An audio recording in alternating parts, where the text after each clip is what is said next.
Morning, everyone. The July 10th, 2013 meeting of the City Council is called to order. This meeting has been properly noticed and posted in compliance with the open meeting law. These proceedings are being video recorded as well as presented live on KCLV Cable Channel 2 and are closed captioned for hearing impaired viewers.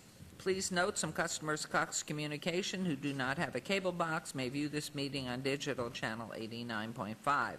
Council meeting as well as all other KCLV programming may be viewed on the internet, www.kclv.tv. The proceedings will be rebroadcast on KCLV and the web the Wednesday of the meeting at 8 p.m., also Friday at 4 a.m., Saturday at 7 p.m., Sunday at 7 a.m., and the following Monday at 1 p.m. This building is, even though we are all smelling that tragic fire, this building is protected by state-of-the-art fire detection and suppression sprinkler system. If alarms should activate during today's meeting, please evacuate using the exits at the back of the chambers out to the mezzanine.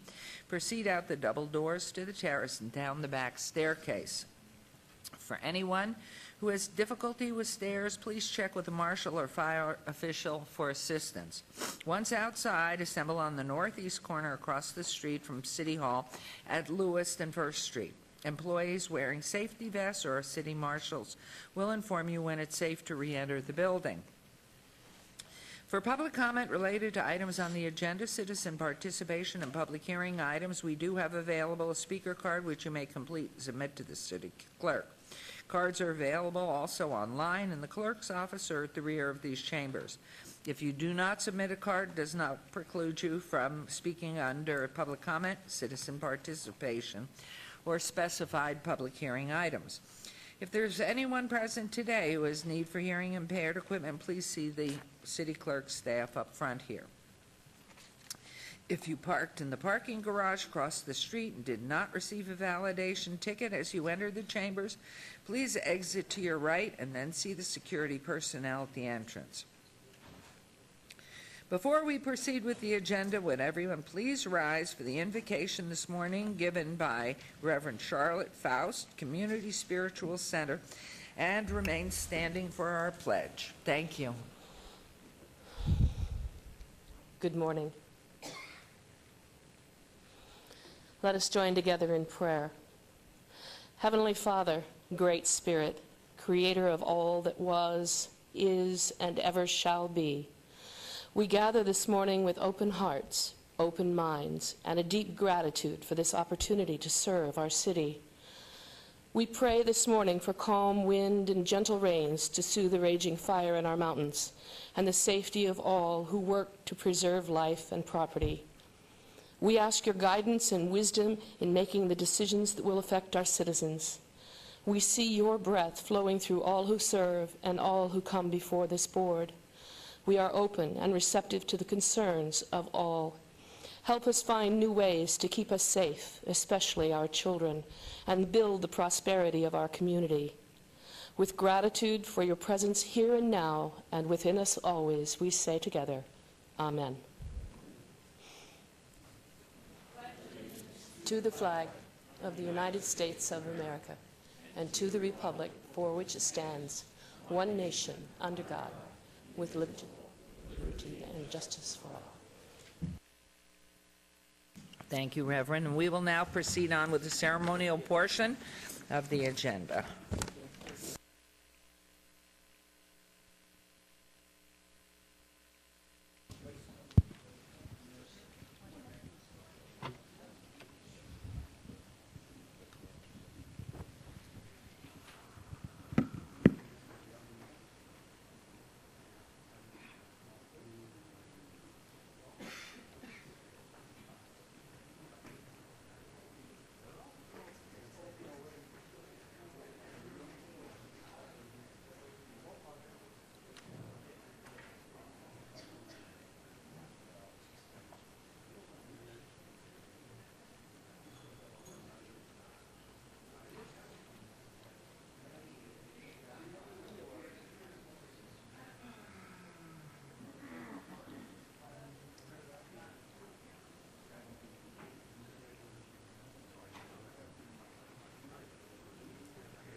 Are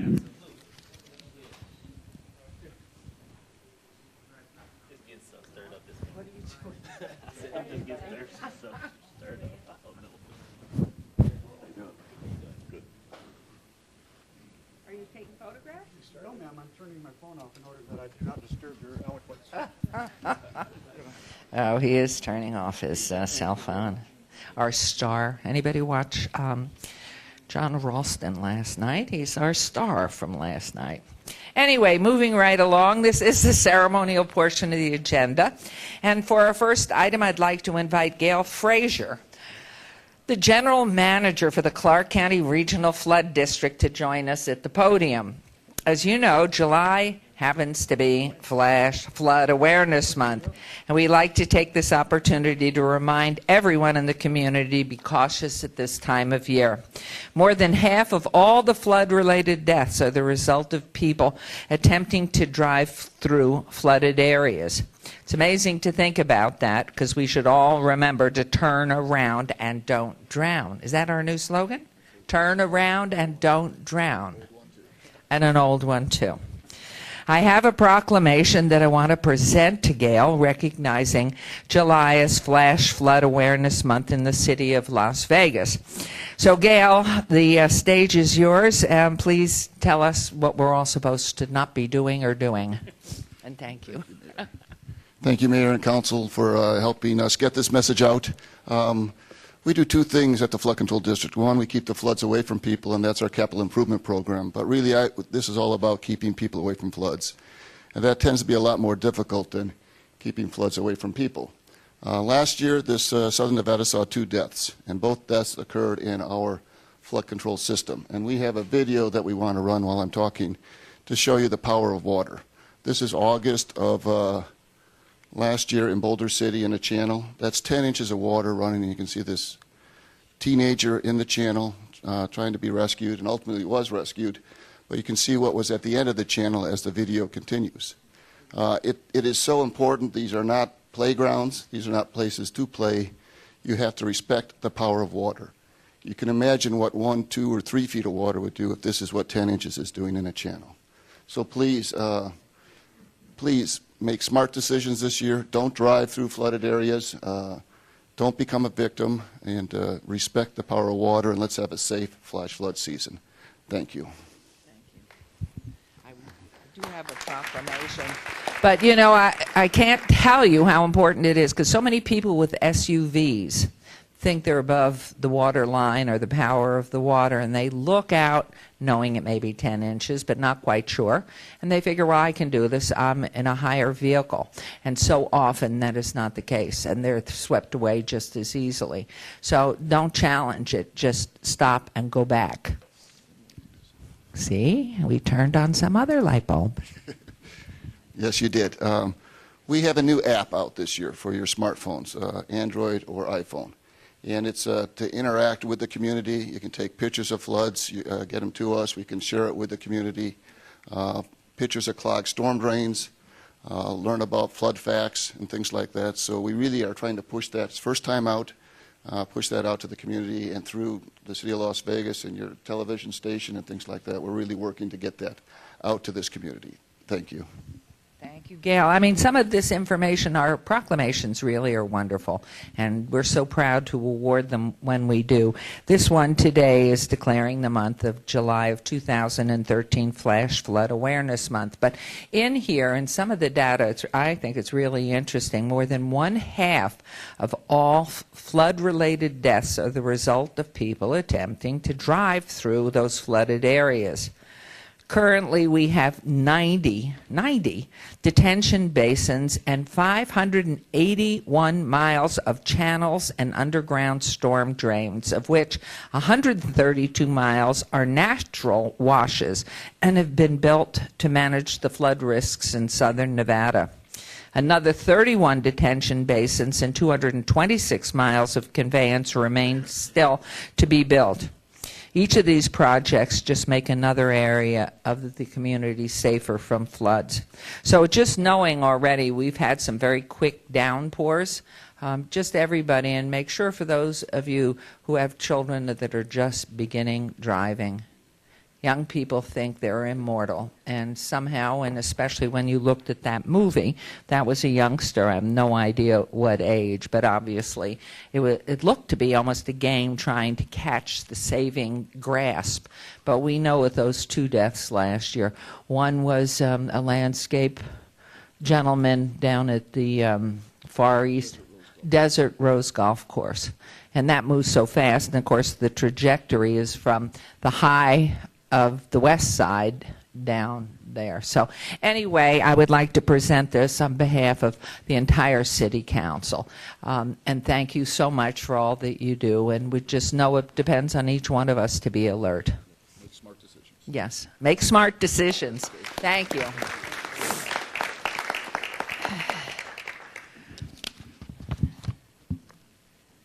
I guess my office doesn't trust me. I got paper clips and staples. Goodness, I have been known to lose a couple of pages. For our next item, Councilwoman Tarkanian was scheduled to recognize one of the City of Las Vegas's greatest charity organizations. The Councilwoman could not be with us today and is excused, so it's my great pleasure to invite Allison McCarthy to the podium to help us celebrate the 15th anniversary of Ronald McDonald House of Greater Las Vegas.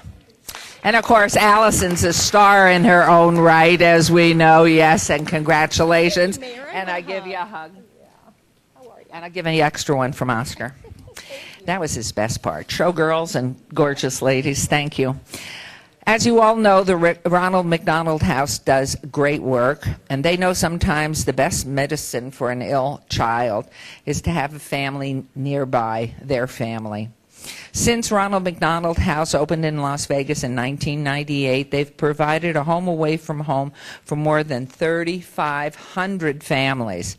What a godsend to have this charity in our great city, providing free housing, rides to and from hospitals, meals and support services to families so they may focus on what matters most, the recovery of their sweet child. So, Allison, I am proud to present this proclamation on behalf of the Councilwoman and the City of Las Vegas, and thanks for all the help and hope that Ronald McDonald House provides. So please share with us a bit more about Ronald McDonald House, and then I'll read this. Thank you. Thank you. Thank you, Mayor Goodman. It's such an honor to be here this morning.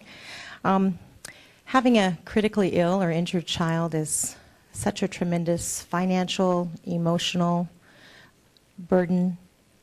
It's really something that throws a family into a crisis. And so what we try and do at the Ronald McDonald House is we try and wrap our arms around each and every family that comes through our doors. And we say, you're not alone. We're here. We're going to be with you every step of the way, for good or for bad. Fortunately, at our house, we have mostly happy outcomes. We have a lot of kids that come in for heart surgery, 1 day old, 1 week old, 1 month old, and it's amazing. They'll get that new heart valve or a new catheter, and then they go on to live a happy, healthy life. We get to see these kids in kindergarten. Their pictures come back to us, and we couldn't do any of this. We couldn't do the rides, the meals, the programs that we do, the scholarships for the high school kids. We couldn't do any of it without the support of our community. Every dollar that comes through our door is raised locally, and every dollar that's spent stays here. And that's a wonderful thing to be able to report to all those folks who support us. And it's something that as donors and as volunteers, I think that you would all be really, really welcomed to know. You know, when you give those donations, know where they're going. Make sure that they're going to help make our community a better place. I'm joined by my staff and by one of our board members, Linda Johnson with United Healthcare. We have a terrific board, wonderful staff, hundreds of volunteers that support us each and every day. But I want to personally invite all of you to come down to the Ronald McDonald House one day. We're near Sahara and Decatur, kind of in the shadow of the Las Vegas Athletic Club there. I'd love to personally give you a tour and to show you what makes the house that love built so very special. Thank you. Introduce the other ladies. Yes, I would love to. And also tell everybody if they want to volunteer or donate, how do they do it? You What's bet the I would too. contact? You bet. This is Julie Beard. She is our guest services coordinator. This is Missy Check. She is our special events manager. And I've introduced Linda Johnson, who is a board member with us with United Care. So we're so happy to have them here and to join in the celebration with you. We're 15 years strong as of this month. And we're looking forward to the next 15 years. And if anyone would like to donate, you can go to our website, which is www.rmhlv.org, and that all stands for Ronald McDonald House, LasVegas.org. We love to have folks come on in and volunteer. We have a full-time volunteer manager that'll sit down one-on-one with you and decide, help you decide what your interests are so that we can make sure we put you in a place that you're happy to be serving in. So that's the best way, but you can also remember this, 252-HOME. 252-HOME is the number for the Ronald McDonald House. Thank you so much, Mayor. That is so great. And Councilman Barlow was just mentioning to me that he has 15 people that want to volunteer and do some special projects. So you're going to be hearing at 252-HOME. Yes. Hope we have somebody online waiting. Okay. So anyway, today, proclamation, whereas the Ronald McDonald House believes the best medicine a sick or injured child may receive is to have their family close by while they heal, and whereas the Ronald McDonald House in Las Vegas has provided temporary homes. I've read all this, so in fact I am going to just say, Ronald McDonald House Charities of Greater Las Vegas, this is your month, and it is signed by each member of our city council, our great city council, and mine's on top. Isn't that fun? It's so nice to be the mayor. Anyway, for you, Allison, and we're just so proud of everything you've done for our community over the years, and we thank you very, very much. Thank you. No wonder everybody's happy. Look at these great smiles, and you're head of the board? Well, on the board. On the board. Wonderful. How many on your board? About 15. Usually up to 18. Okay. Well, volunteer, and if you can't have the time to volunteer, send in anything. Anything. $5, $1, every dollar counts. And it always makes a child better and healthier. So thank you, Allison, and thank you very, very much. Thank you. And so now we have, this is a bit reminiscent. I just discovered, let's see, Thursday was 4th of July. Hope you all had a good, healthy one, great barbecues and a good time. But July 6th, Councilman Coffin and I started our 3rd year. Boy, when you're having fun, does it go quickly? Yeah, already. I just can't believe it. So anyway, I do recall something a year ago. And so for our final item, Councilman Beers is going to tell us why we've closed the street in front of City Hall. Yeah, because we can. It's great being on the city council. I don't know if everyone got a chance, but out in front of City Hall today, there are lined up a couple of dozen beautiful classic cars. And, you need to run out there and take a look here when we take our break. We'll have some video, maybe already, but if not, we'll have some eventually up on the website and the city TV station. These people spend a lot of time and money and energy putting these rolling works of art together, oftentimes from something that looks pretty sad when they start out, and the work that they do is appreciated by many. A couple of years ago, the United States Senate passed Senate Resolution 154, which set aside one day a year to celebrate and raise awareness of the vital role that the automobile restoration industry plays in American society. In July, there are events all across the country to celebrate collector cars and car hobbyists and recognize what they do. This is not fooling around, folks. It's a $30 billion industry. They have to find all the right parts and put them together and paint them and polish them, and it's a lot of money and work.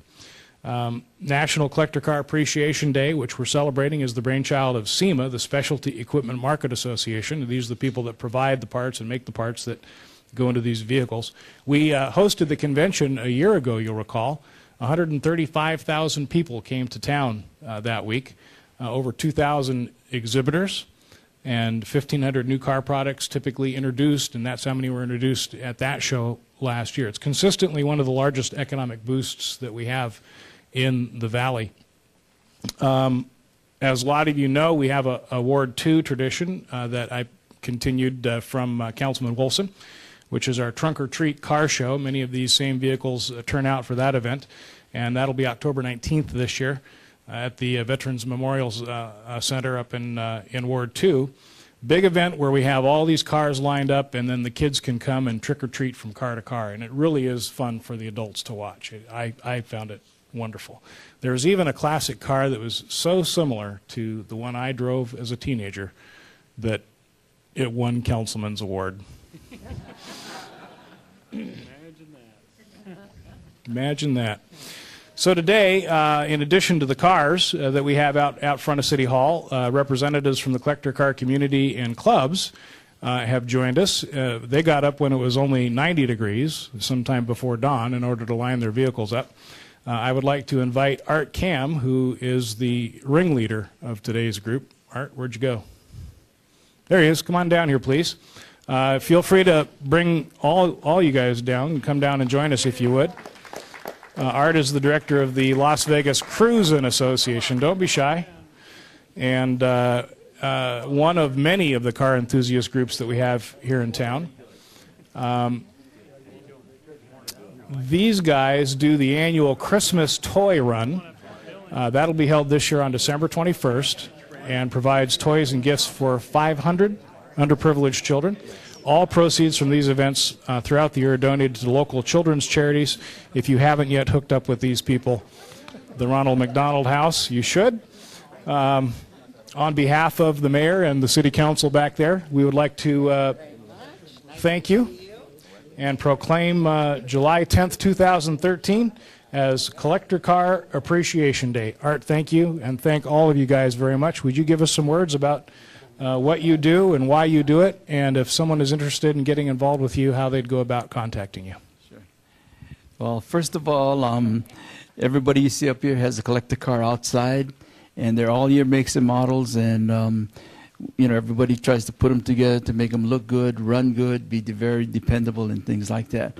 And like Councilman said here, SEMA is greatly involved, and it's the second Friday of July every year that they proclaim National Collector Car Appreciation Day. And since it's a Wednesday, we're going to be doing it here today in the city. And we're thankful that it is the third year we're doing this.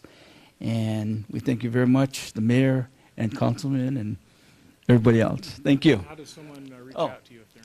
Oh, if you'd like to reach out to us, we have a website. It's called LasVegasCarsShows.com. Just spell it all out, www.LasVegasCarsShows.com. And on there, you'll see our things that we do and the things that are coming up in the months and year throughout the year. So, and applications and things like that. And so if you'd like to help or we can help you, please let us know. Okay? Thank you. Great. One of my favorites, where'd Paul go? Where'd Paul go? There, Paul's over there talking to the mayor. One of my favorites out there is a car from On Her Majesty's Secret Service, the James Bond movie. They look like tailpipes, but they're really rocket launchers. It's very cool. That's the real one. Yeah, the real 007. Anyway, thank you guys very much, men and women, and thank you for everything you're doing for our community.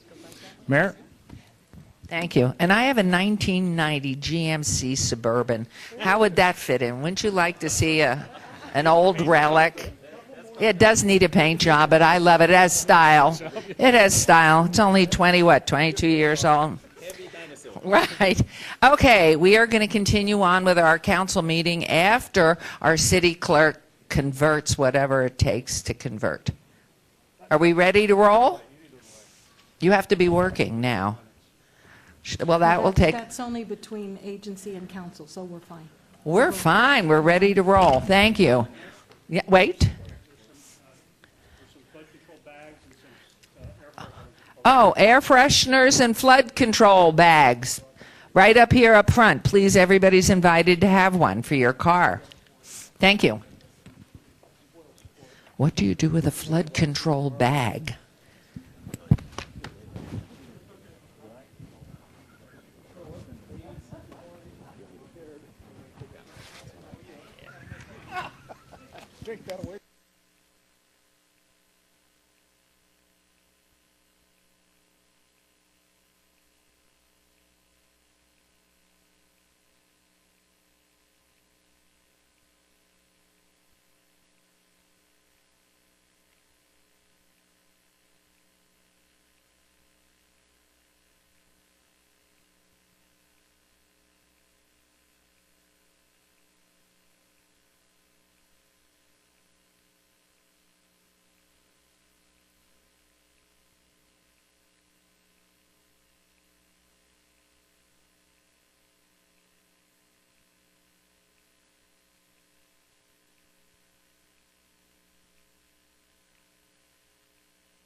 Public comment during this portion of the agenda must be limited to matters on the agenda for action. The amount of time any single speaker is allowed may be limited. All comments made will be cross-referenced to those specific items. If anyone submitted a speaker card or who wishes to speak under this portion of the agenda, please come to the podium and state your name for the record. We will set your time at this time at 1 minute. Unless, should I read this? Let's see. We do already have a card from Diane Anderson, whose representative, are these others? No, Diane Anderson, and then on, and that's on, which item? Downtown project. Then we have Brian McNallen, item 45, and also on 49, and also on 50, and then Furman de Guzman and Representative and Ayalan Tedesi and Aregdic, I can't quite read it, Nezho, and this is all taxi drivers, and Stephen Negrelli and Meha Tishomi. So I do have those cards, and please, good morning, and please state your name for the record. Good morning. My name is Diane Anderson, and I'm with the Nevada Enforcing Underage Drinking Laws Program. Thank you. Some handouts for you, Madam Mayor and Council. Thank you. The Enforcing Underage Drinking Law Program has been in Nevada for 15 years. We are funded through the Department of Justice and Juvenile Justice Services, funded through the Department of Health and Human Services at the Nevada level. We supply funding for law enforcement throughout the state and for community programming dealing with controlling access to youth alcohol. So today I just wanted to address the council about this ordinance that we have coming up here, and I will keep it to the portion of the bill that addresses the congregation of youth being able to congregate in certain areas where alcohol is being served with adults. Thank you very much. And what agenda item did that reference? Agenda item number 63, Mayor. Thank you very much. We appreciate it. We'll see you at that time. Okay. Anyone else wishing to comment, please come forward at this time. We're going to get you your private office here. Good morning, Mayor and Council members. Paul Muradkin with Las Vegas Metro Chamber of Commerce for the record. The Chamber just want to offer its support of Agenda Item 45 regarding the resolution for the fuel tax indexing in Clark County. The Chamber was very supportive of this legislation during the legislative session for several reasons. One, the job creation factor of a base of level of 10,000, the bonding capability of almost over 700 million, and also the fact they will address 180 projects throughout the valley on transportation investment needs that we need, ranging from interchange to road expansions to I-11.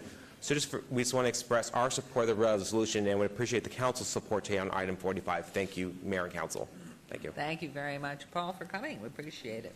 Anyone else? Mayor, before the next speaker gets up, if I could interrupt for just a moment. excuse The woman who spoke first on item number 63, just want to give you some information. That is a new bill.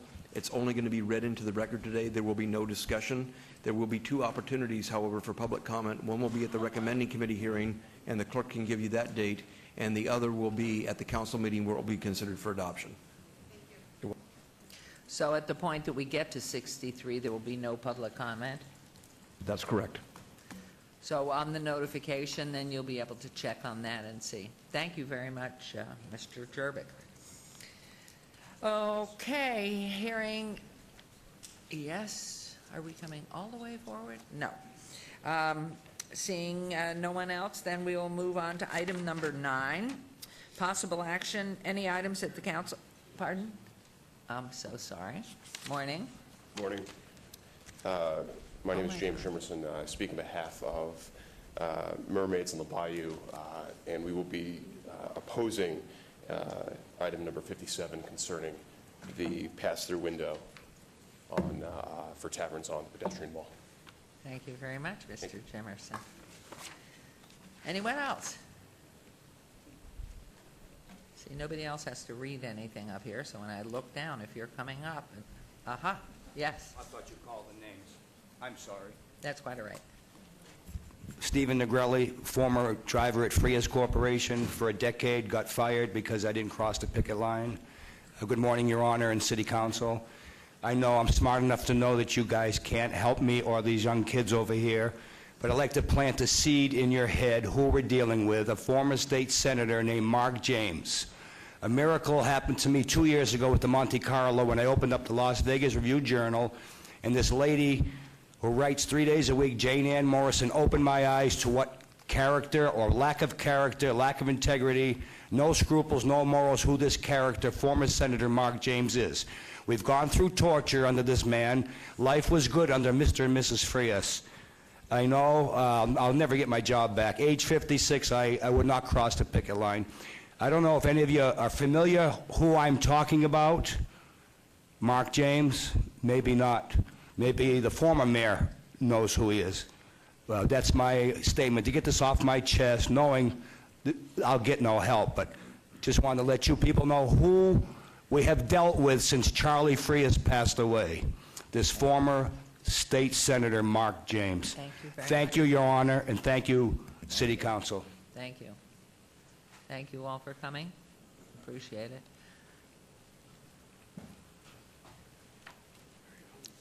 Good morning, Mayor. I'm here on behalf of the Frias company drivers who are abused by, like he said, by Mark James.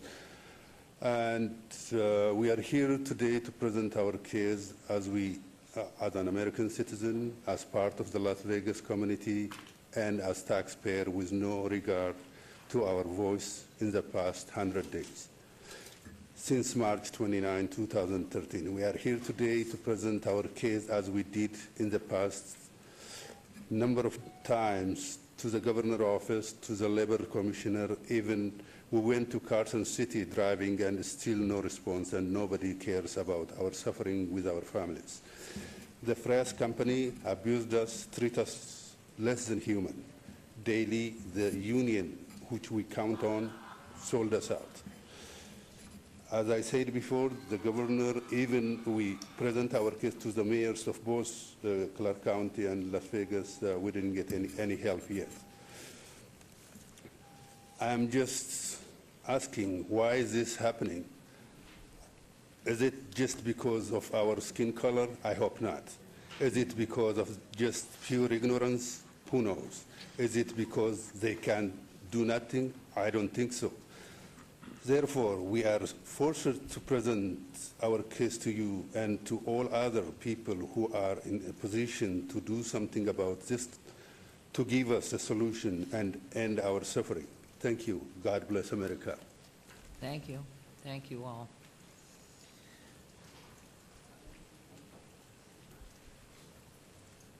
Mayor, I'm going to interject for a moment here. Yes. I appreciate the people that have come here today, and no disrespect to anybody who wants to approach the podium. This line item is designed and mandated by the legislature to allow public comment on line items where public comment would not normally be allowed. I'm going to recommend to the manager and to you after the meeting that in the future we make people on these cards identify a particular line item that they would normally not be able to talk on, come up and say, I would hear on item 10, item 20, whatever. There's no line item associated with what these folks are speaking about, and normally this would be regular public comment, which was on the afternoon portion of the agenda. I just wanted to make that part of the No, record. I think before- that's very clear. I asked the prior commentary individual what item, and I did not do it here. So in reference to that, if it's not on the agenda, we can't go there at this time. So do you have an agenda item that you're referencing? Just for this job, we had a job I've Okay. been driving the last 9 years, and I've But been throwing out from the We company. certainly appreciate it and appreciate that you've all come down here and certainly understand what you're saying. And the gentleman that spoke at first, I'd like him to call my office, please. And, yes. And I'll speak with you then. But I think we cannot, because it's not in reference to an itemized agenda that's been posted as for public hearing, and for our meeting today, we can't hear anymore, and I'm really sorry. Okay. Thank you. Thank you, though, even you don't want to hear it, but it's just, we live together, and we...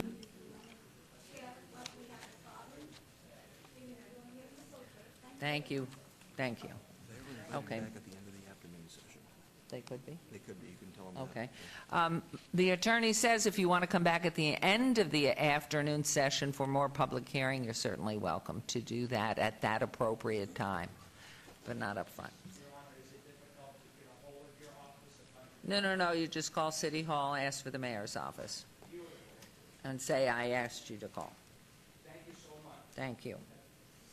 Okay, we'll move on to agenda item number 9 for possible action. Any items that the council, staff, and/or applicant wish to be stricken, tabled, withdrawn, or held in abeyance to a future meeting may be brought forward and acted upon at this time. Councilman Anthony. Thank you, Mayor. I have 4 items. First one is item 48, a report regarding business intelligence technology at the City of Las Vegas. Staff has asked that be stricken. Item number 53, the Second Amendment to Nature Park Golf Course Water Provision Agreement, and a Third Amendment to Nature Park Golf Course Lease and Management Agreement between the City of Las Vegas and Nature Park. Councilman Coughlin has asked that be obeyed till August 21st, 2013. And then items 69 and 70, EOT 49365 and EOT 49366, applicant owner Earl Jacobson on .69 acres on the east side of 6th Street, 335 feet south of St. Louis Avenue. Applicant has asked that be withdrawn without prejudice, and that will be my motion. And could you give us those last 2 numbers again, please? 69 and 70. Thank you very much. There's a motion. When we get to the consent agenda. Please vote. And please post.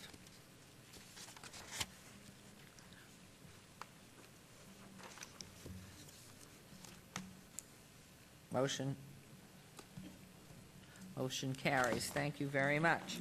We'll now move on to item number 10, for possible action to approve the minutes by reference of the regular City Council meeting of June 19th, 2013. Is there a motion to approve those minutes, please? So moved. Thank you. There's a motion. Please vote, and please post.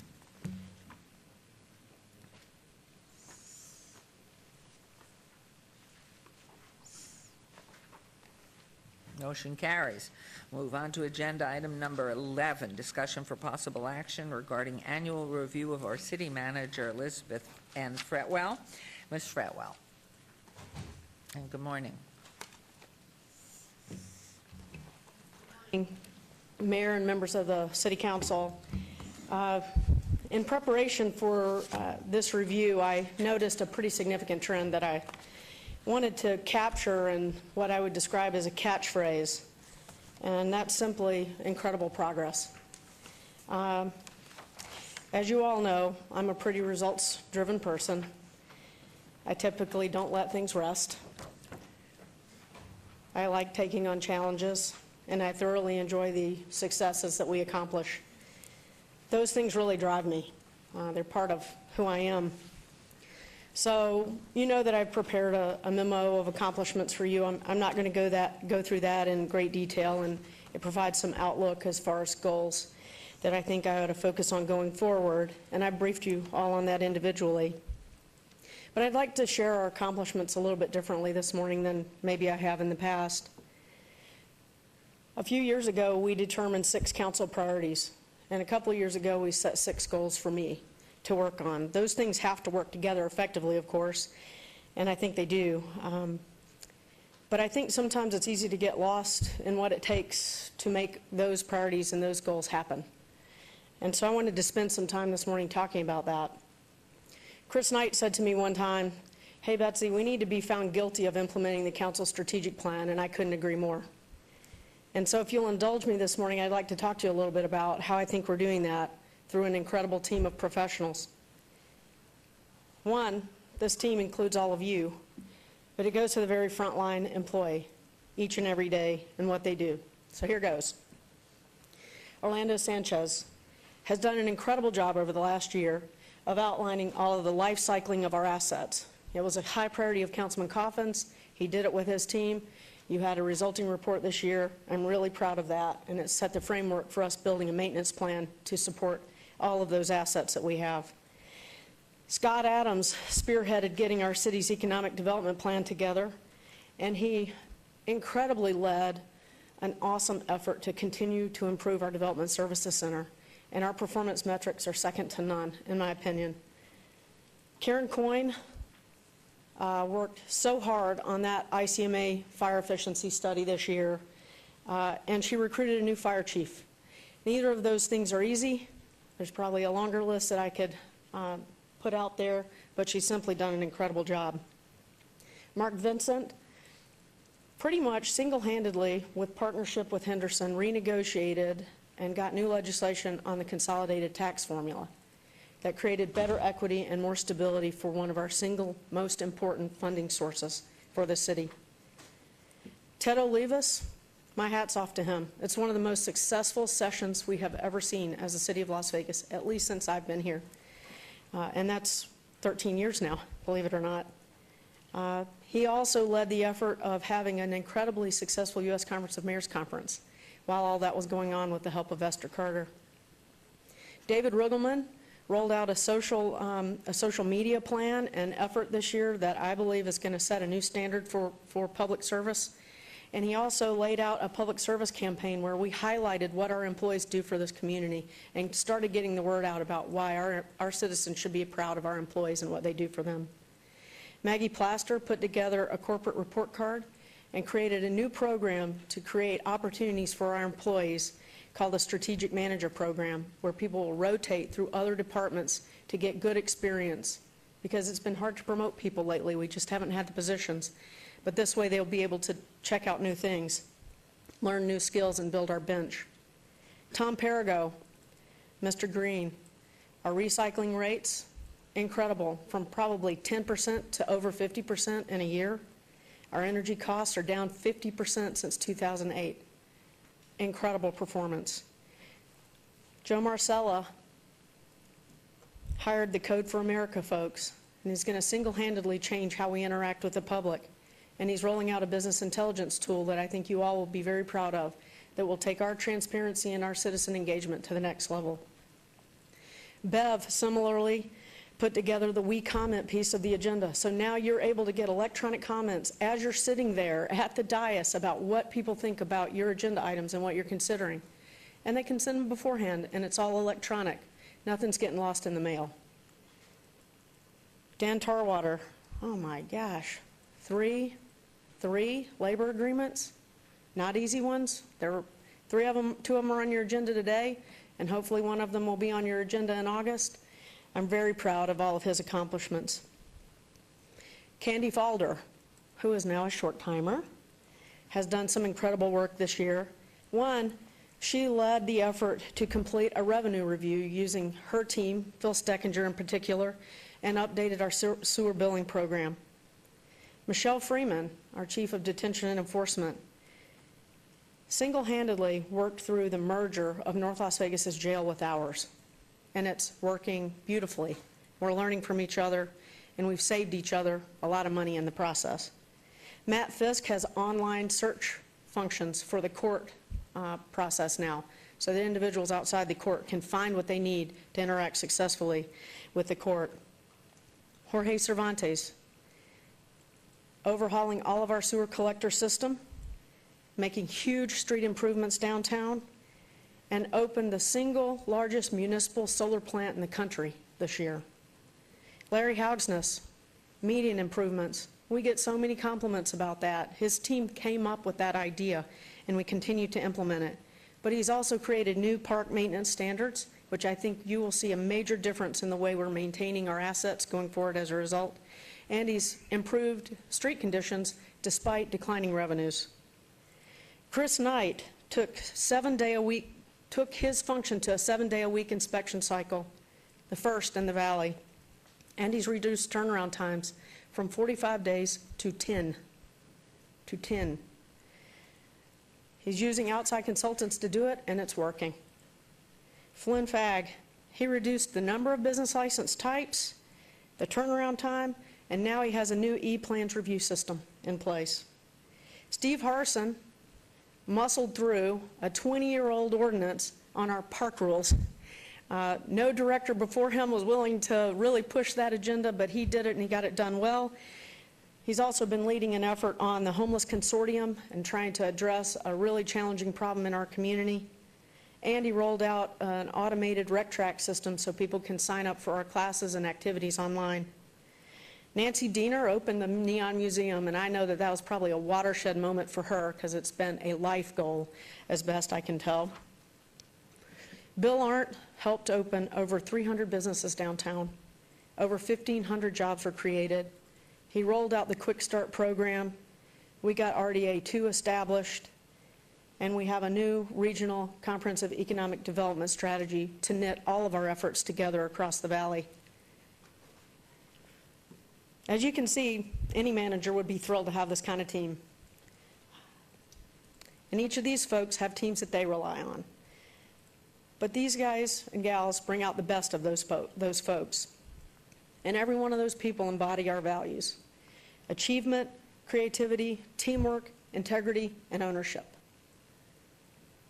The list is too long. We have over 3,000 employees, but they all contribute.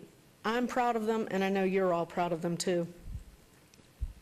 Without them, we would not be able to perform the way we do for this community. You as the leaders, and me as a person responsible to get done what you want to get done in your vision, it wouldn't happen without them. As a city, we turned a deficit budget into a positive one, a $13.5 million swing over the course of the year. That took a lot of hard work and cost cutting. We caught a bit of a break with the economy turning around, so our revenues came in a little bit stronger, and we're getting back on track. We've been able to restore base pay for individuals who took pay cuts. I'm not talking about flat.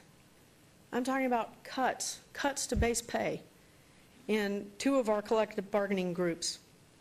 We're going to continue to try and pursue that, to restore the services that are so vitally important to our city, and restore those compensation elements to our employees where they gave back to stabilize our city and continue to stabilize our city.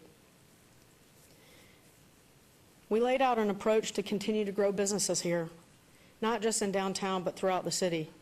We designed a neighborhood stabilization strategy that will help us refocus our efforts in areas going forward that need it the most. We cut our energy costs for the 3rd year in a row. And we've taken over 80% of our services online, so people don't have to come down here to get the job done. I'm proud to stand before you today to applaud your vision, to applaud this incredible executive team for their hard work and creativity, to applaud our union leaders for their willingness to work with us through some really rough times and to help us responsibly restore wages and services, and most of all, to applaud our employees, the folks that day in and day out give their level best to this community. We have big challenges, but we have big opportunities coming our way. All of the research is indicating right now that people are flocking to cities. We have to be ready for that, and we will be ready for that. This is one city that can handle it, and we will handle it.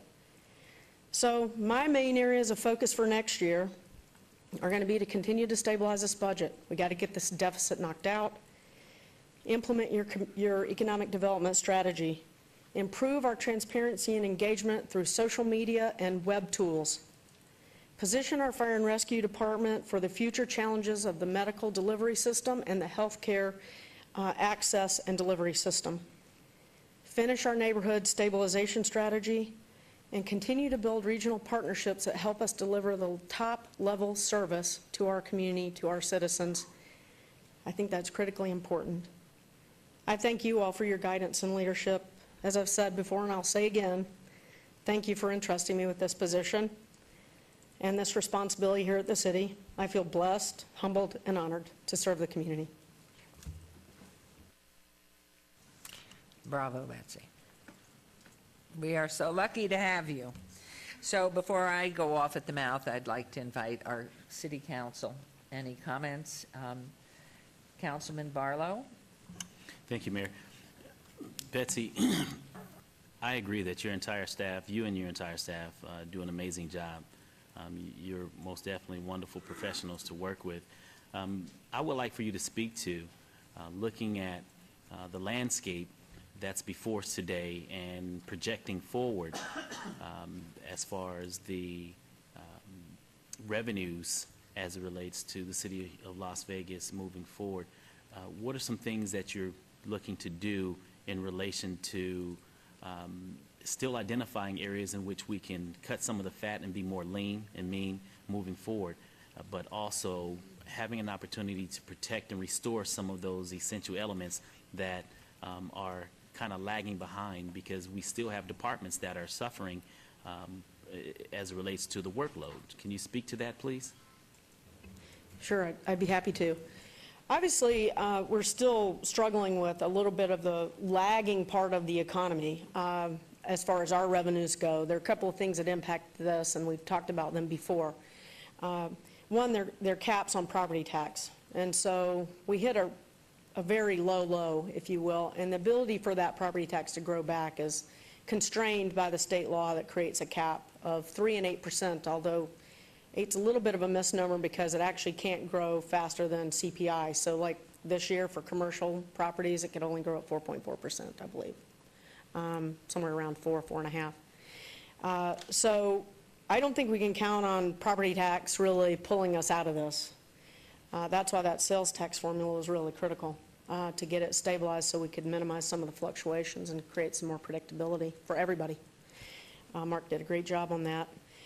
Candy and Phil Steckinger and Mark have been working on reviewing all of our revenue sources, which you all have heard us give a presentation about that. We were hoping to identify 5%, which is about $25 million. In that review, we only identified $14 million. 7 of those we think are probably not realistic to pursue. 7 of them we think are realistic to pursue. So over the course of the next year, we'll probably be bringing some revenue options to you, and things that are reasonable, are related to the service delivery, things that bring things up to speed that maybe haven't been looked at in years. And hopefully, if it's the right thing and we feel we're on the right track, if it's something that the council's comfortable with, we'll be able to adjust some of our fees in a way that won't undermine what's happening out in the community, but we'll kind of get the right price in place. As the revenue recovers, as the economy recovers, we feel like this is a good time to have that conversation. It wasn't 3 years ago, even though it was one of the things we wanted to look at. We were holding flat things like sewer rates because we knew people just simply couldn't afford it. Even if it only meant $10 in their pocket a year, it was something rather than 10 more bucks out of their pocket. So we're looking at those things. We continue to look at trying to make sure that we deliver services in a way that are smart. So I gave you the example of what Chris has done in the building department. He's been able to use an outside plan checking company to be able to handle his peak load volume. That way we're not staffing up to a level that's not sustainable because the plans don't support it. He can farm those out. They get done in a really rapid turnaround in a quality manner at a much cheaper rate and a higher effectiveness rate. We'll have to continue to look for things like that. I also think there are partnerships to be had out in the region, whether it's with North Las Vegas, and we've continued to have robust conversations with them, but with Clark County and Henderson as well. And I don't think we should just limit it to that. We've had great conversations with higher ed and K through 12 to take advantage of our facilities to deliver a service that's important for our city. So I think we have to look at all those things, Councilman. I also think we have to make sure that we pay our employees a fair and reasonable wage. And we're doing that slowly as we can afford to do it. We're trying to restore. And I'm hopeful that we will be able to get back to a 40-hour work week over the next few years. And I'm hopeful that we will continue to have what I think are very positive conversations with our employees and our union leaders about creating a new employee that is a sustainable employee. And every one of these contracts coming before you today, that does that. It takes care of our people, it restructures new hires, and it does it in a smart and responsible way. All of those things are what the landscape looked like to me. So I hope that answered your question, and I probably went on too long. But No. You actually did that, and I'm glad that you spoke on that regionalization opportunities that, are potentially there, because I know that North Las Vegas, we've teamed up with them, and we looked at some opportunities with Clark County, but you also extended an opportunity with Henderson as well, because I truly believe that specifically the day and time in which we're in right now, with everyone's budgets stretched completely thin, that we have opportunities to work collectively in order to make our entire city, not just the city of Las Vegas proper, but the entire city of Las Vegas, to include Henderson and Clark County, of course, to make it a seamless process in areas that will benefit the community as a whole. Whether that's law enforcement, public safety as far as fire, business licensing, things of that nature, IT, I believe that there's truly opportunities there if in fact we just really sit down and put our pencil to paper to come up with a design that works for all entities, so that we can really start to streamline a lot of those processes going forward. And so I just wanted to see, because I know those conversations have taken place in the past couple of years, and just wanting to see if those conversations will continue to move forward into the future as we continue to identify areas in which we can really benefit from as a community. So I really appreciate that. sure. Okay, Councilman Coffin? Thank you, Your Honor. Well, I'd like to say thank you for mentioning the long-needed and neglected life cycle study of our assets and how much we found the city really owns.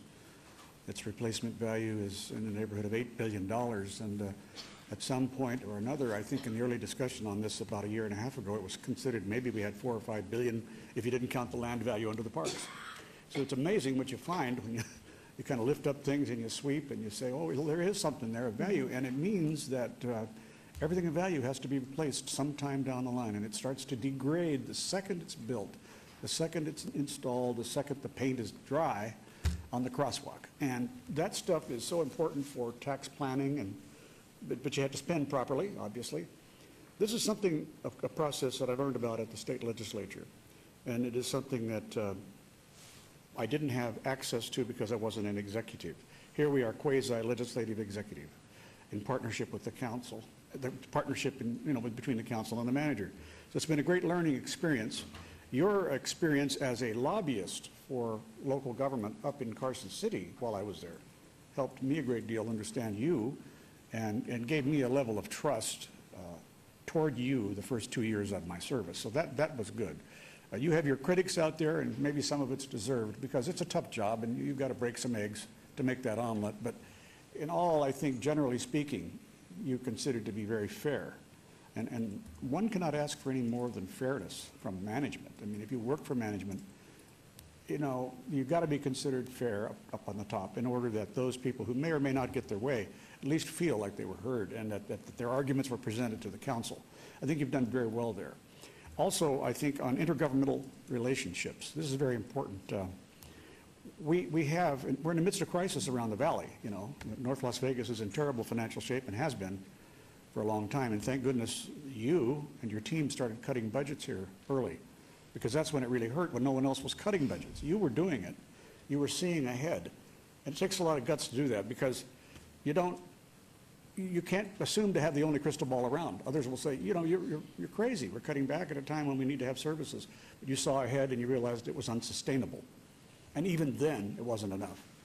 But luckily, the economy is coming back slowly, and we're rescuing. So I think you outlined that very well. But intergovernmental relationships, like with North Las Vegas, and the ability to negotiate a deal to help them help themselves by housing their prisoners for a price that made us okay, and at the same time cost them less.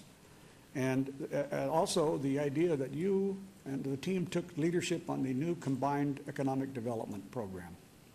The search for new business, and while it might be considered strictly new non-gaming business, let's face it, new business is good any way you get it.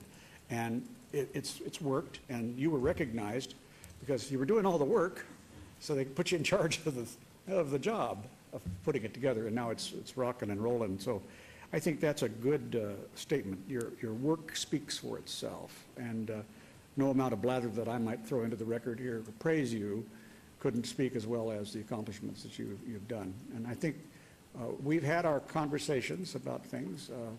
We've had discussions about things that I felt could be done better, and you've reacted to those. You haven't just simply said, you're wrong, Councilman, with all due respect or anything like that. You've actually made some changes, and you have told me where you thought I was wrong. And I appreciate that, because that's a true partnership. So for that, I very much appreciate your valued employment for us. Thank you. Thank you. Thank you, Councilman. Mayor Pro Tem. Thank you, Mayor. Betsy, I've had the pleasure of working with you for the last 4 years, and as you know, it's been a tough 4 years. It's been a crazy 4 years, a lot of really tough decisions, but because of that, we're in a better place today, and it would have been really easy to take a kind of a bunker approach, and just, run scared and not really do anything, but this document, you really didn't go over it, but you gave us a document here that has 8 pages of accomplishments. I mean, you're not sitting around. You're working really hard to make sure that this city moves forward and continues to be in a better place. And I'd ask anybody to read this document, because there's a lot of great things that are happening in the city of Las Vegas, and a big part of that is because of you and the work that you're doing. But it's interesting the way you discuss your performance, because if you read about great leaders, what they usually do is they surround themselves with great people, and they establish an environment where they can do great things. And that's what you were talking about tomorrow. And that's really what you do, and that's what I watch you do, is you get your people motivated, you make sure that you have great people in place, and you allow them to innovate and make changes and make recommendations to you. And that's really what a leader should do, and I commend you for doing that. And that's what you consistently do. And the third thing is, as all of us up here, we go to a lot of events, and we talk to a lot of other community leaders. And what I consistently get from everybody in Las Vegas is you have an incredible city manager.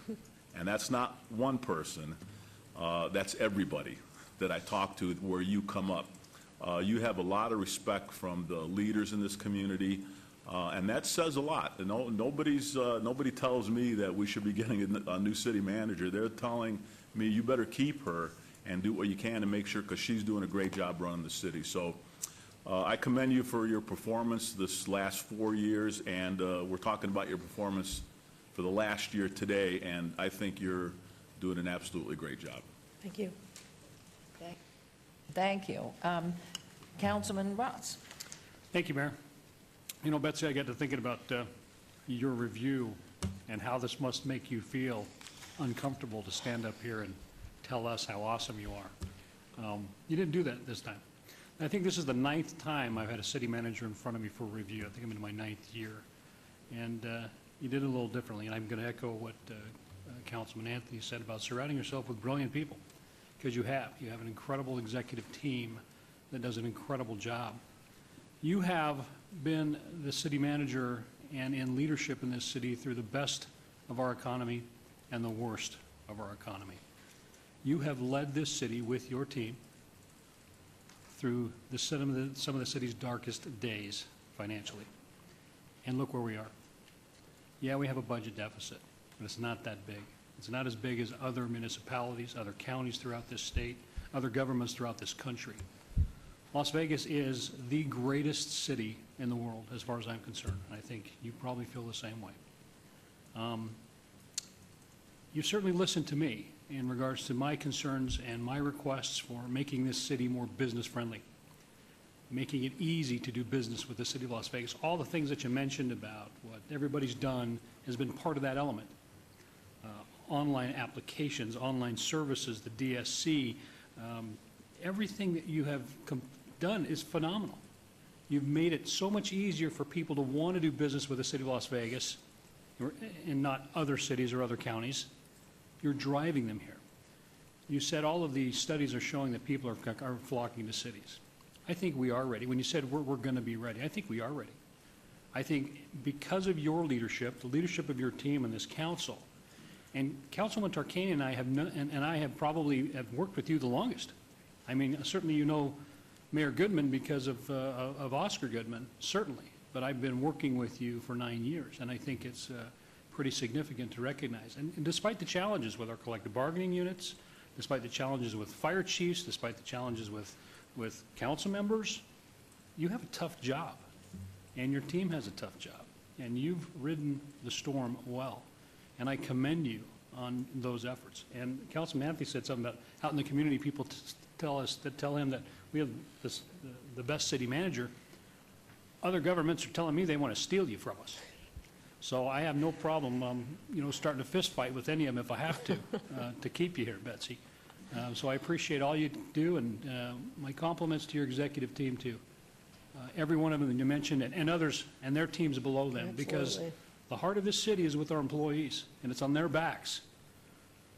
And I've said this to people before. You put that city logo on your chest, you represent the mayor, the council, the city manager, and the city of Las Vegas. And our employees wear that proudly. And you help them do that. So thank you very much for what you do, and I'm looking forward to keeping you around. Thank you, Mayor. Thank you. Councilman Beers. I don't know what's left to say. I think Councilman Rosser was talking about me when he talked about problems with council members. Given that everyone has already said everything there is to say, I'd like you to flesh out a little bit. Excuse me? Well, except for one. I would like you to flesh out this induction as a fellow in the National Academy of Public Administration, one of only 3 in the state, and tell us a little bit about that. I was pretty impressed with that. Thank you.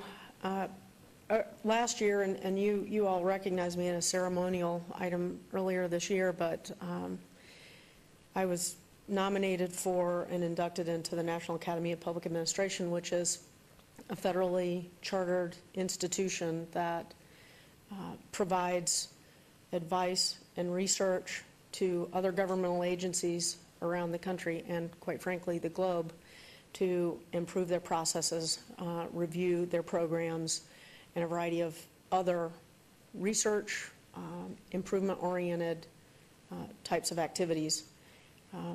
It's centered out of Washington, D.C., and what happens is various issues are brought to NAPA for their consideration. They put together panels of their fellows to participate in the oversight of these research projects and program reviews, and they put their expertise to work in that regard. So it's a real honor. It was a real honor to be inducted as a fellow this year, and I'm glad to be a part of that organization, and I thank you for letting me be a part of that organization.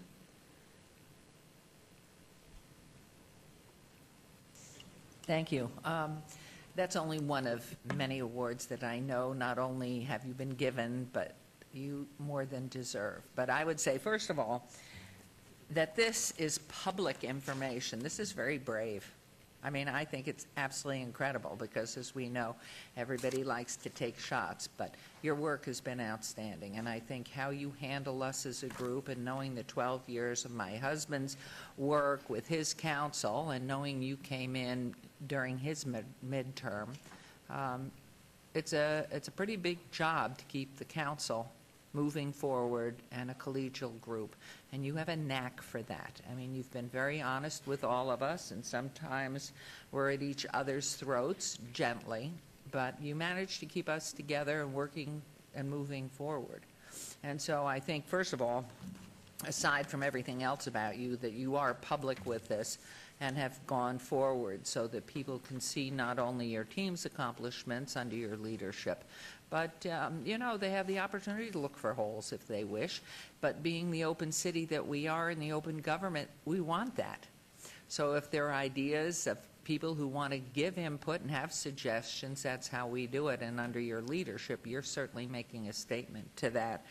I know from having spoken to so many of your team members and knowing past managers And while there was great respect and a wonderful feeling, you are really on a different level, a different plane. And you have your fingers in everything, but you're knowledgeable in what you're doing. And you probably are, we are envied, not only here, but having just had the U.S. Conference of Mayors here, they would look to you, but I know you're grounded here.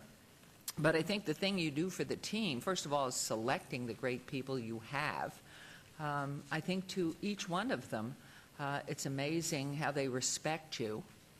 They're not frightened of you, which is great, so that you hear what they're saying, and you absolutely energize them.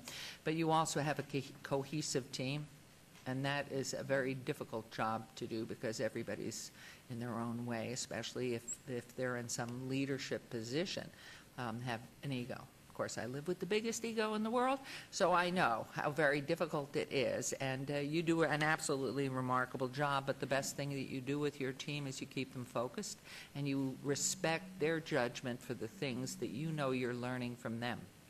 And that, to me, I think your beauty, beyond everything that everybody else has said and that we all know, is your openness. And you've, you know, the reward to you, for those in our public viewing, Betsy Fretwell was asked, just because of her experience, her knowledge, her life program thus far, to take on and help, and ultimately was asked to direct the Las Vegas Global Economic Alliance, which is the outgrowth of the Nevada Development Authority, and to take that and find a new leader and bring that plan to fruition, which helps all of Southern Nevada. And I think that's simply incredible.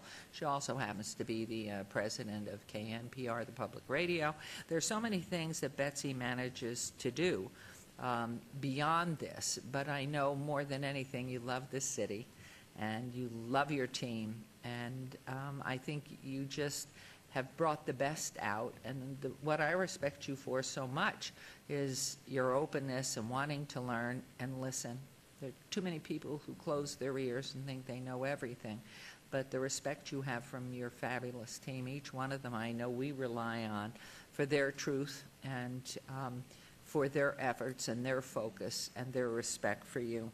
So I just can't tell you, I know you absolutely have been praised, and just hopefully you've heard everything here that we do know. And I know the biggest thing I can say is you really feel you are a part of the team.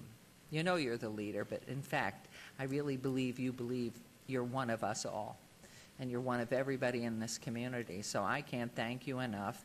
I wish we had the Midas touch here and could give you the pot of gold you deserve, but I know too your respect for your team and the full employment here. You're not going to go stepping out there and doing things that really isn't taking care of everybody else first. And so you're great, Betsy.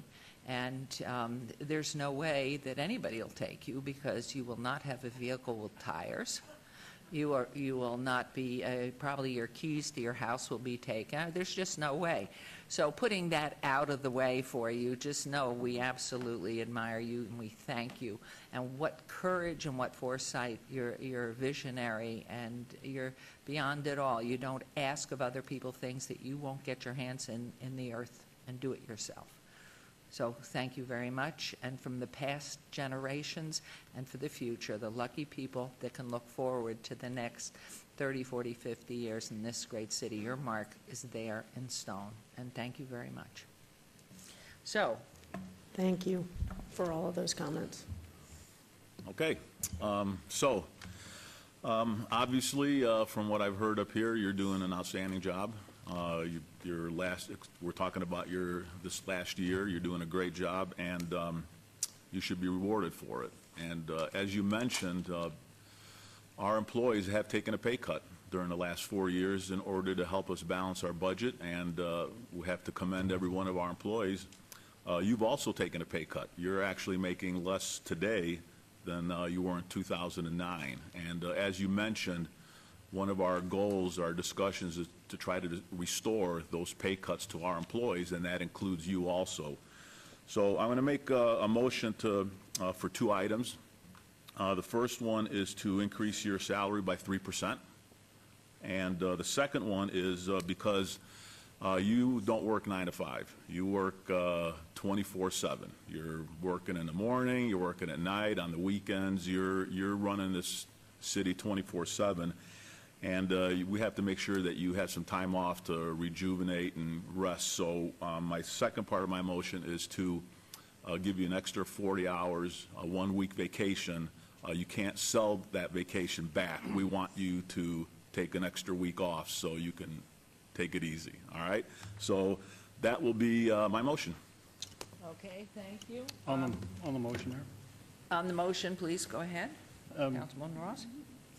Councilman, I think that's kind of hit all the marks I was looking at too, but I would feel more comfortable in light of our attempts to make our employees whole and restoring them to where they were a couple of years ago. I would feel more comfortable with voting on a motion that would restore her to her actual pay per her contract as we continue to try to get our employees to that same level of pay, since they also took pay cuts.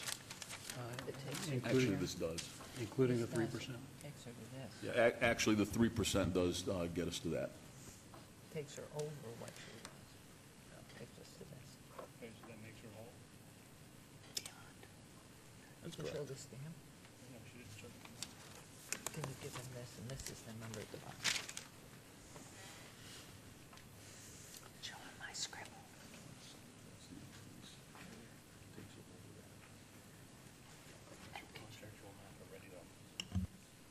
Well, that I don't know what that is.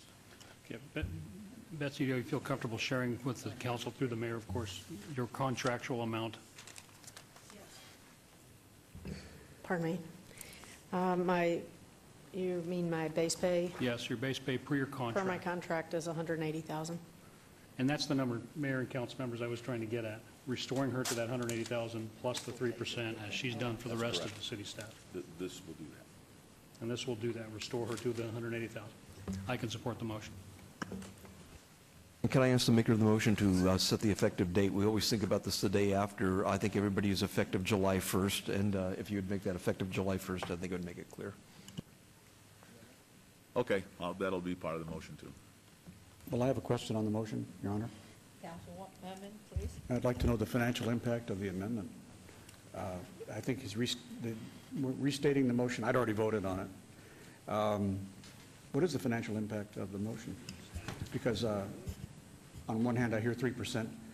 I can't recall what her base pay is. It's 170 or 67. Could you repeat your base pay? So what is the financial impact of this change? Anybody And did- Mark is here, Mark Talk- did the Vincent. maker of Talk the about motion making me speak to it? uncomfortable. Yeah, Mayor, if I Mark. may. Betsy's original contract base pay was 180 because of PERS reductions since that time. She's making just a little bit under 178 today. A 3% raise on that number is about $5,400, so that would be technically the impact of what you're voting on today. Would be about a $5,400 impact plus the PERS impact on that would only be the other piece of that. So that might be roughly a little over, $5,500 total impact. That answers your question. So if we were to restore to 180,000 and then do 3% on top of that, we're talking That's about a a different number. significant larger number? That would roughly be about $2,700 more than the $5,500 number. Your motion. Actually, it's a $6,500 number I just mentioned. The 3% raise on our current base is about $5,400, plus the PERS impact will get her up to probably close to $6,500 to $7,000. To make her whole would be about another $2,700 on top of that. Okay?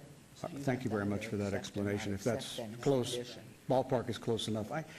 I'm going to suggest that If I might, I have voted on Councilman, this already, so I'm I voted know, for I the think, original can amount. he undo his vote so he knows what he's voting on? Because I think, and correct me if you would, counsel, that either Mayor Pro Tem has to accept Councilman's recommendation to make her whole first and then add the 3%. And Your Honor? based on what Mark Vincent has said, that's a different figure. Yes, Your Honor, sir. I'm in the difficult position of having supported the original motion and voted for it and continue to support it. I don't want to add any more to it. So if Councilman Ross is in the quandary of feeling that he can't support it as is, then I won't be able to support it as amended. Okay, so how does that, he's already voted on Mayor Pro Tem's motion, and then in conversation, Councilman Ross added his. Is that, he's voted on the motion. Right. I understand the council's position. I think he's right. I think that what I heard was a motion made by Mayor Pro Tem Anthony. I understand after the motion was made, there was some discussion between Councilman Ross and Mayor Pro Tem as to whether or not it was 3% after being made whole or 3% before being made whole. I appreciate that discussion, but there is a motion on the floor, and if there's already been a vote, then I think you need to finish that vote. If that doesn't pass, then go back and make another motion. Thank you, thank you. So there was a motion based on the figures, actually, that Mark Vincent has given us, going on her current salary, 3%, and correct me if I'm wrong, a 3% increase and a annual leave of a week with no sellback. That was the motion, is that correct? Okay, so there was a motion. If you'll vote on that, and if it doesn't go, then we'll come back. Thank you. Please vote. It does not make her whole, but it does in the sense of when you get to the end result of it. Okay, motion carries. Thank you very much. Thank you. He could make a motion if he wants to add back more money. Ross can if he wants to. But I think he went overboard. Especially out here in front of everybody. And now we will move on to item number, whoops. My pages are stuck. Items 12 and 13 will be trailed to be heard after the closed-door session at the end of the meeting. So we will move on now to the consent agenda. And this starts with item number 14. Item 14 through 45, no exceptions, correct? There were no. Okay. Is there a request for that already? Okay, a hold on 45. Okay, so it will be 14 through 44 on the consent agenda are considered to be routine and are recommended for approval by their departments and may be enacted in one motion. So without 40, that's 14 through 44. May I have a motion? I'll make a motion to approve the consent agenda items 14 through 44. Thank you. There's a motion, I think. Please vote and please post.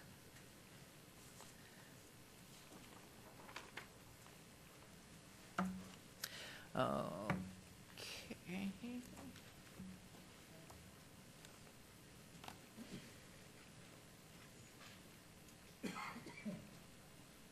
Thank you. The motion passes. So on agenda item number 45. Excuse me, Mayor, can I interrupt for a moment? Sure. We have Councilwoman Tarkanian on the line. Can we skip to 46 and 47 before we go back to 45? Any problem with that? That's okay. So let's go Thank to you. item number 46, and then we'll do 47. And hello, Councilwoman. Are we there? You can hear? Councilwoman, can you hear us? Thank you very much. This is administrative. There's a rescind on discussion for possible action regarding an agreement between the City of Las Vegas Public Education Foundation for the purpose of implementing the Literacy Liftoff Program for students in the Rex Bell Elementary and the Matt Kelly Elementary Schools for 2013 through 14, 2014 through 15 school years. This is in wards 1 and 5, Councilwoman Tarkanian, Councilman Barlow. Is there a motion to rescind the previous action on this item?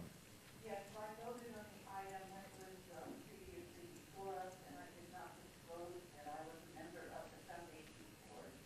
So they're not making a difference those that I didn't disclose it, and that's why we had it before today, and I moved to rescind.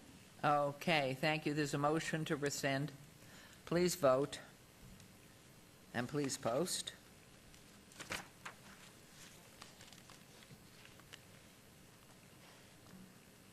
That motion carries. It is rescinded. Now we rehear on item 47, discussion for possible action regarding an agreement between the City of Las Vegas and Public Education Foundation for the purposes of implementing the Literacy Liftoff Program for students in the Rex Bell Elementary and the Matt Kelly Elementary Schools for 2013 through 14 and 2014 through 15 school years. Again, Wards 1 and 5, Councilwoman Tarkanian, Councilman Barlow, and Councilman Tarkanian, do you wish to make that motion now? Mayor, let me interrupt. The councilwoman cannot make the motion because of the conflict. I think another member of council can.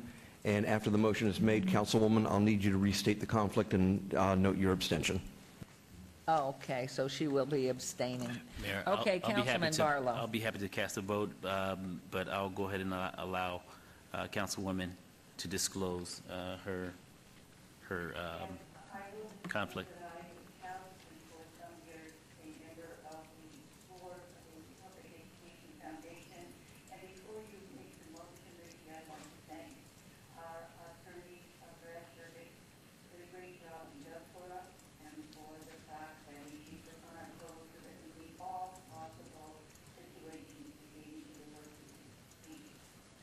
I certainly agree with that one. Okay. Okay, Councilman Barlow, do you want to make a motion? Yes, then, I'll make a please? motion, but just for a point of clarification, Brad, this is for you. Should the councilwoman disclose or abstain as it relates to this vote?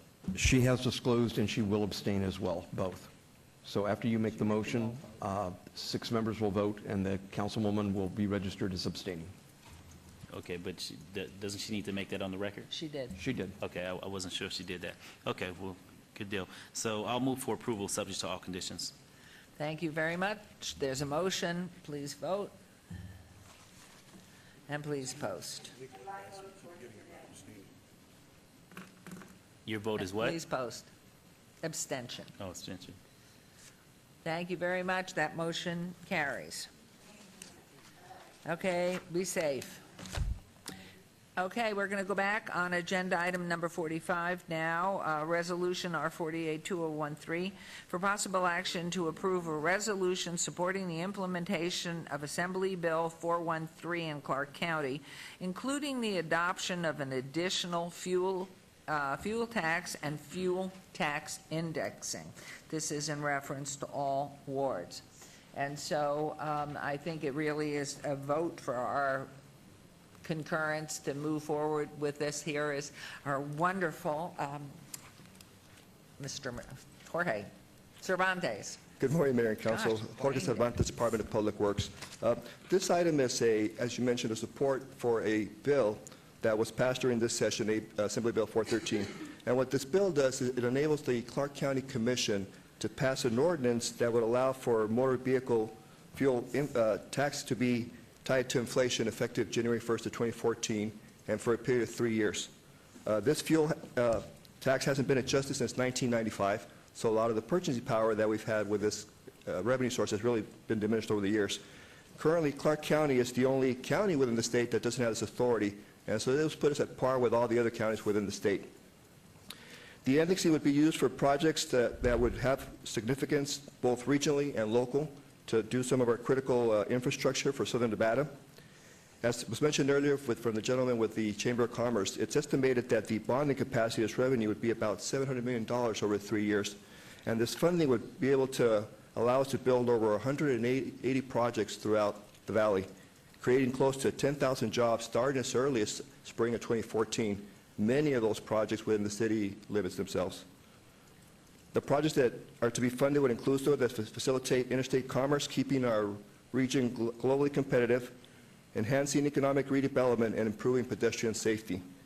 The fiscal impact of this indexing is estimated to be about 3 cents per gallon in 2014, about 3.2 cents per gallon in 2015, and about 3.4 cents per gallon in 2016.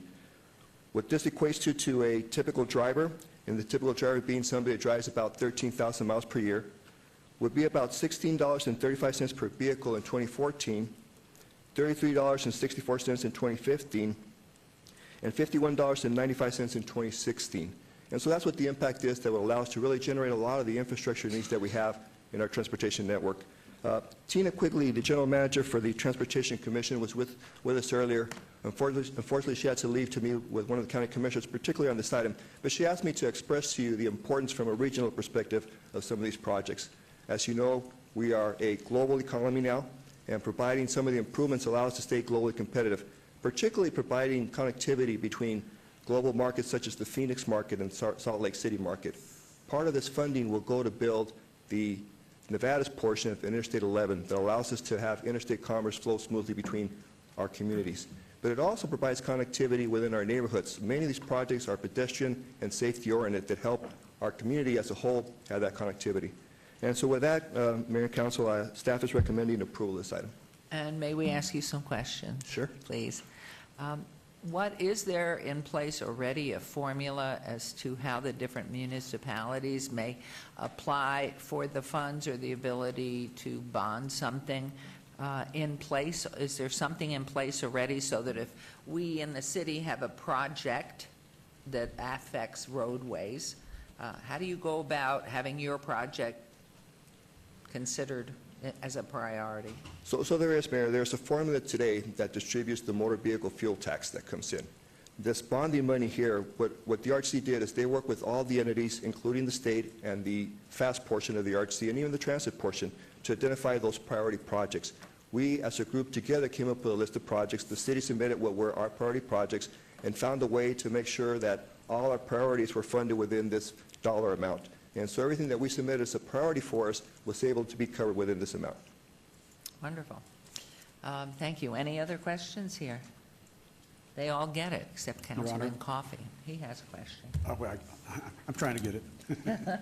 Your Honor, thank you very much. Time for a little sermon, and I'll make it brief. I will support this. The thing is that it doesn't get us to where we need to go. It does increase the taxes. It does increase the revenue, whereby we can keep our assets alive, in other words, our roads, and maybe perhaps every now and then build a new one. But what it doesn't do is still restore fairness to the the public, you know, the motorist public, which is still paying an inordinate share of the expenses of the taxes, as opposed to the heavy trucking industry. The heavy truckers have a gift that's been bestowed on them many years ago by having a very low fuel tax, of which a portion is applied to the highways, and yet it is insignificant compared to the damage that they do, talking about the heavy trucks, to the local and the interstate roads. And there is no equitable way to apportion taxation unless ultimately the weight and the distance traveled by that weight on our public roads is taken into account. So this is a means of getting more money for the roads, and it is desperately needed, and that's why I'm going to support it. But it is still perpetuating the unfair system whereby motorists are taxed to keep the roads up. And that's something I've known for 30 years, and for 30 years tried to get it changed and failed because of the heavy lobbying and the financial support contributed to that cause by the heavy trucking industry. That's national as well as local. They know my position. It's quite clear. They've never liked it, but they know exactly what I'm talking about, and they fight to the death and use their checkbook to carry that fight. So there we are today with a halfway measure that'll get more money, but will not bring fairness. Yet I'll support it because we need it for the roads. Thank you, Your Honor. Thank you. Does this, we are voting as a group, even though the authority rests with the Clark County Commission.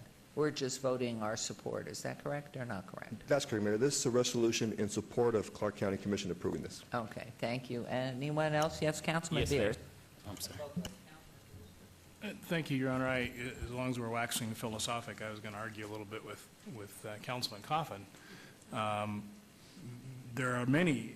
I also am in full support of this measure, by the way. I'll be voting yes. But the other end of the inequity scale is that with the advent of even greater fuel efficiency, those cars aren't paying to use the roads either.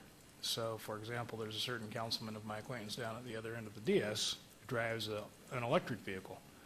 he uses so little fuel that he basically gets to drive on the roads for free.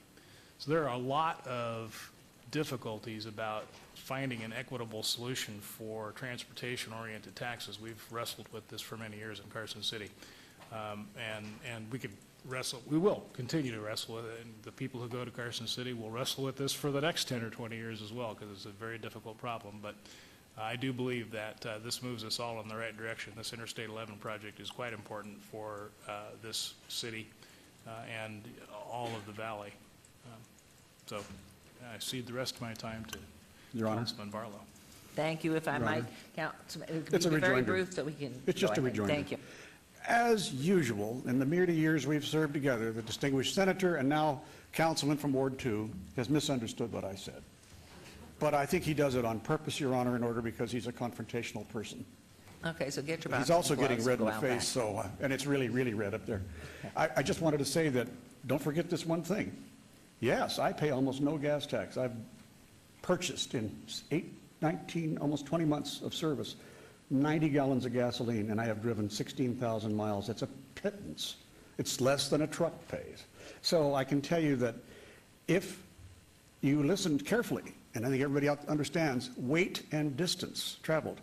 My car, that heavy car, it's got a 400-pound battery. It's almost 4,000 pounds total. It does the same damage that anybody else's car that weighs 4,000 pounds. It should be taxed according to the weight of the car and the distance I travel. And that will take care of everything. No special surcharges on electric cars or hybrid cars. Don't complicate things. It's really quite simple to do. And, you know, I just hope that we continue this discussion. And by the way, thanks for the kind words. And two, I will remind everybody, the federal government doesn't have money for I-11, even though the states need to participate, and we will be by what we're doing. But the federal government's poor right now. So, Councilman Barlow, I think you just killed Councilman Barlow, Councilman Coffin, with that. Anybody else venturing into this? Yes, Council. I would motion to approve Resolution 48, 2013. Thank you. That is wonderful. There's a motion to approve. Please cast your votes and please post.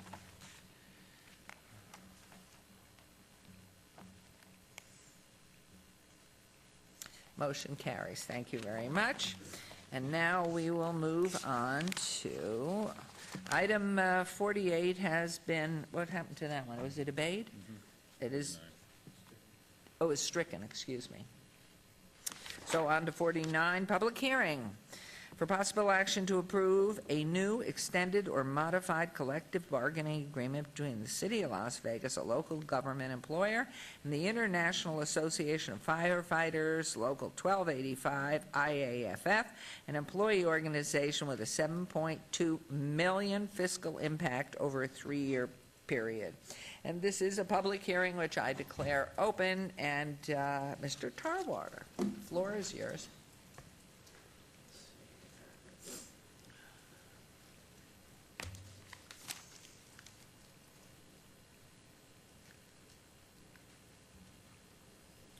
Hello. Excuse me, I'm trying to get the PowerPoint ready here. I need a little assistance. Jace, excuse me, could I trouble you to try and help activate Should be a PowerPoint. and communicate with whomever has control?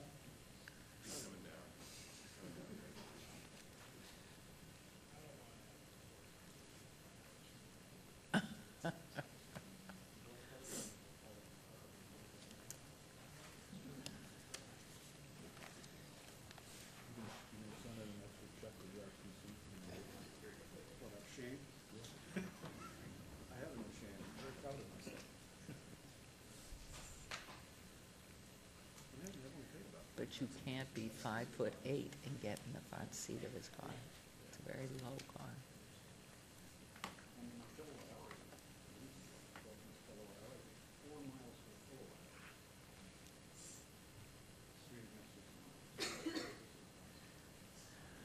Yes, there we go.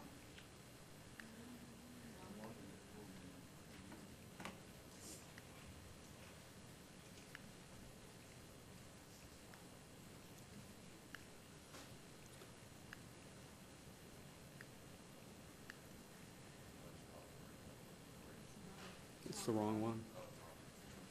The IAFF fire one. There's two separate ones from this. Mayor, maybe I could just kind of give some introductory comments while Mr. Tarwater is getting his presentation queued up. You know, I mentioned in the earlier... This is Betsy Fretwell, for the record. Thanks. Forgot. God, Yeah. that's a Got long a time since roll. I've blown that. I just wanted to say that you've got 3 items before you here on the agenda. Obviously, they're all related to labor relations. And the first item is related to our agreement with our local firefighters union, and the second one is related to our corrections employees. And then the third one is an update on the status of where we are with our marshals, our PPA unit, and the CEA and the level of conversations we've been having with them. The first 2 are obligated to be public hearings under state law, and I feel like we've got some really good contracts for your consideration. In general, what we've been trying to accomplish, as I mentioned, is to try and restore where we can services and compensation for people who took cuts. The second thing we've been trying to do is to modify new hire benefits and compensation structures to be more sustainable in the long run. And with the 2 contracts that are before you, I feel we have accomplished those goals. And I think that it's really important for us to go through the details of what that means for you so that you can kind of see the whole picture. But we feel like these are reasonable multi-year agreements, and we feel like they're things that we can adequately budget for going forward, obviously barring any unforeseen circumstances of significant downturn in the economy. So with that, I'd like to turn it over to Dan and have him walk you through the IFF deal. And I'd like to say before Dan starts that there are a team of gentlemen back here that worked really hard to make this deal a reality. And it was a very tough year of negotiations that resulted in what you see before you. Scott Johnson has done an incredible job as the new president. It's a pleasure to work with him. I appreciate the counsel that he provides me. Are you here in the audience? I can't see far. Scott's back there. Okay. It's just been a pleasure to work with him. One, he stands up for the team. He does what he needs to do to represent them. But he also listens. And he understands some of the dilemmas that we face as management in trying to get these budgets balanced. And I think the one thing that we're able to do is talk about what we see in common for the future of our fire service and how important fire and rescue is in this community, what a priority it is, what kind of service delivery model we want to have. And I'm really looking forward to a really strong future going forward with this group. And he's got some bright new leaders working with him, John and Bob and some others, and I'm looking forward to continuing to build those relationships, as well as build on old ones with Angelo and others on the team. So I'm really excited about where we are with this group, and I just want to say, gosh, it's about time. It's nice to get focused on the right things, which is getting that service delivery out there the way we need to, a way we can afford it in a responsible and reasonable way. And so I just want to say thank you to them. Thank you. We echo that thanks. Good morning. Good morning. Dan Tarwater, Human Resources Director. With me today, too, is Mike Scalzi. He is our labor administrator. He'll also be doing parts of the presentation at the same time. I also would like to thank Scott Johnson, the president, and Angelo Aragon and the rest of their team. They did a great job with us. We appreciate there were many, many hours together over the last several months, and I appreciate it. Our team also, Lynn Barboza, Candy Falder, and Morgan Davis also help us a lot, and certainly the city manager standing next to me here. We wouldn't be able to do any of these without her. So we appreciate the CMO's support and help with all of this, including your support and help. With that, I'd like to go through a brief overview of the tentative agreement with the IAFF and the city.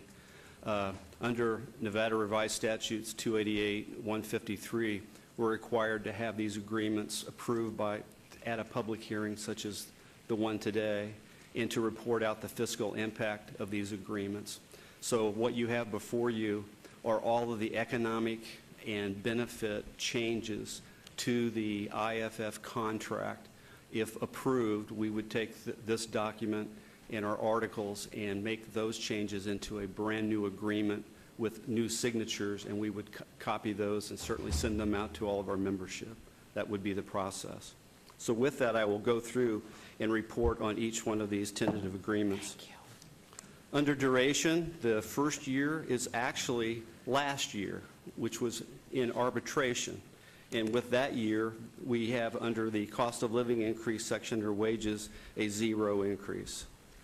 For the next 3 years, the base wage adjustment for cost of living beginning July 1 of 13 would be a 1.5% increase, approximately $1.38 million increase.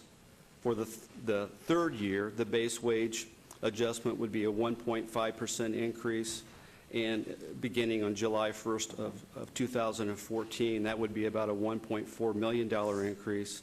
And for the fourth year of this agreement, the base wage increase 2%, effective on July 1st of 2015, would be about a $1.9 million increase. So that is a report out on the cost of living increases for that 4-year period. The next item is rovers. The rover section in our agreement speaks to staffing patterns. We have X amount of firefighters, captains, battalion chiefs to be able to staff our department on any given shift throughout an entire period of time. And once we have that staffing pattern, we have rovers that actually come in and take the place of people who are out on sick leave, vacation time, holiday time, and simply being away from work. Once that percentage is hit, then we cover the rest of our coverage through overtime. So this is a staffing pattern process. We've agreed with our union this year, instead of, as we apply this percentage, instead of rounding down, we're rounding up, and that process of rounding up gives us 12 more bodies when we're staffing, which equates to about $420,000 in any given year in the city's favor. And you're rounding up on the pure sense that at 5, it goes up, but at 4... Correct. Okay. So it's a rounding up. We used to round down, which gave us less staffing. This Okay. gives us more staffing, and so this is a very good advantage to the city, and we really appreciated this change. To be consistent, in the fire service, they also bid their vacations in a rounding process, and to be consistent, we also do a rounding up when they're bidding for vacation time. So it just made this consistent with the rover section with no incidental cost. On our medical insurance, a year ago, we went back to paying $450 per pay period per person, and then plus $45 per pay period per person for the retiree health subsidy. And what we're recommending for the term of this contract is to move up to $500 per pay period per person, which would be about a $2.35 million increase. This will help the trust fund to have more in reserves, and currently we have 2 trustees at the city and 2 trustees for the fire union that are working very hard on trying to stabilize that trust fund in this really tough environment with the new affordable health care coming down the road, and trying to figure out what those costs will be. So we are working in partnership to try to manage that the best way that we can. We also left open for the 3rd year and the 4th year reopeners in case we have impacts on the health insurance, to come back and talk and try to resolve that as a team.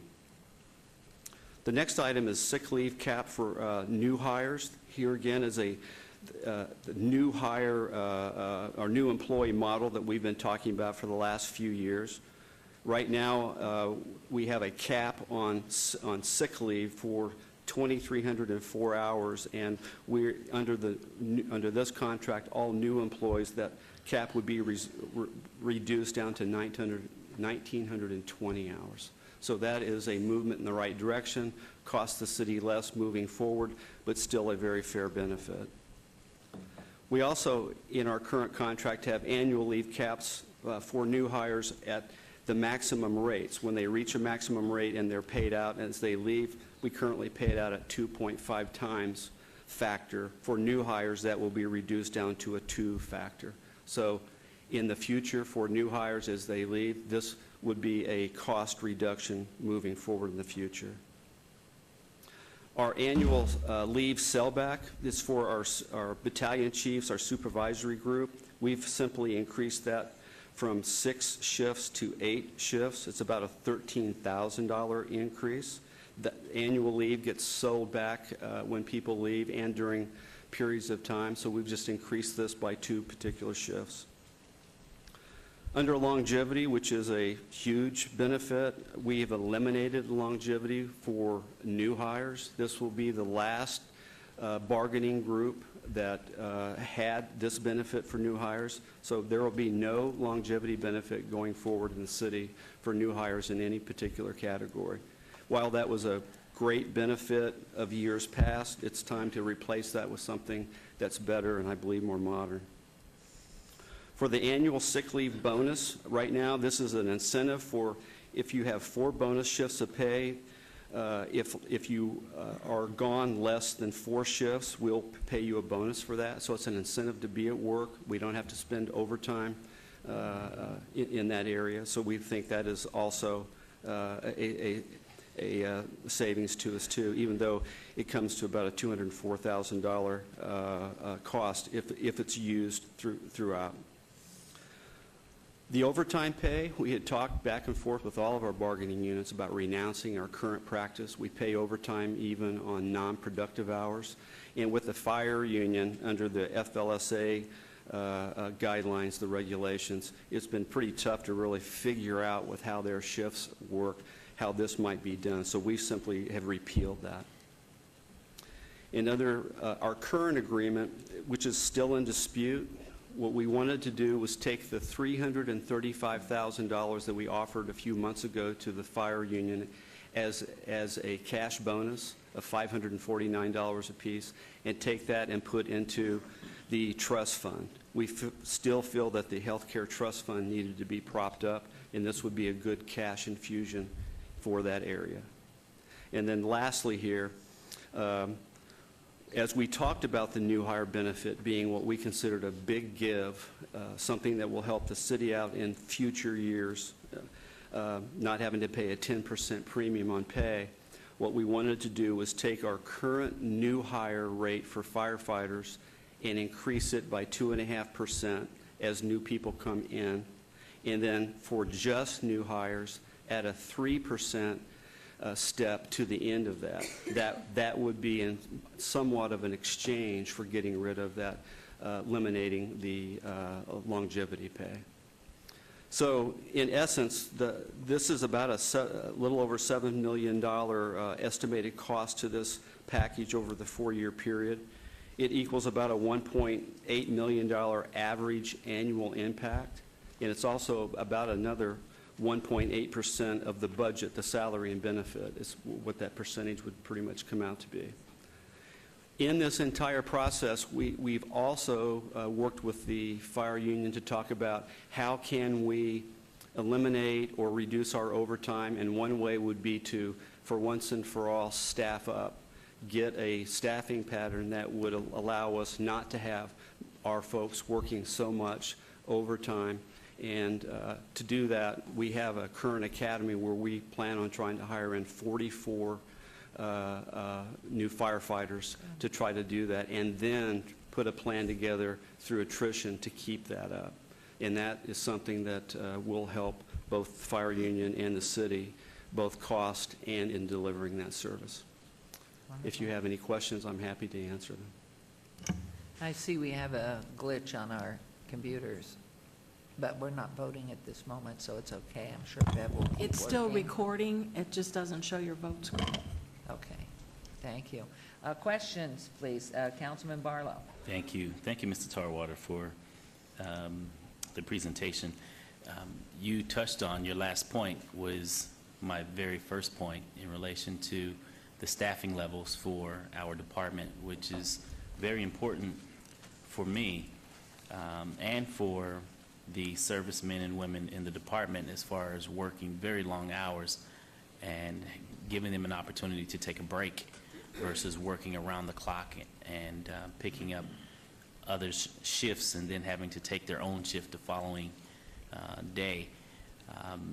If you will, just go back and restate that again so that I'm clear as far as what you shared in relation to, is that something that will be moving forward from now as it relates to the academy? And if so, how soon will that come online, and how soon will we be able to actually see the payoff from that academy? We currently, I think about a week ago, through NeoGov, which is our new recruitment process, put a recruitment out and received over 750 applications for this current academy. We'll go through the administrative process of collecting the information.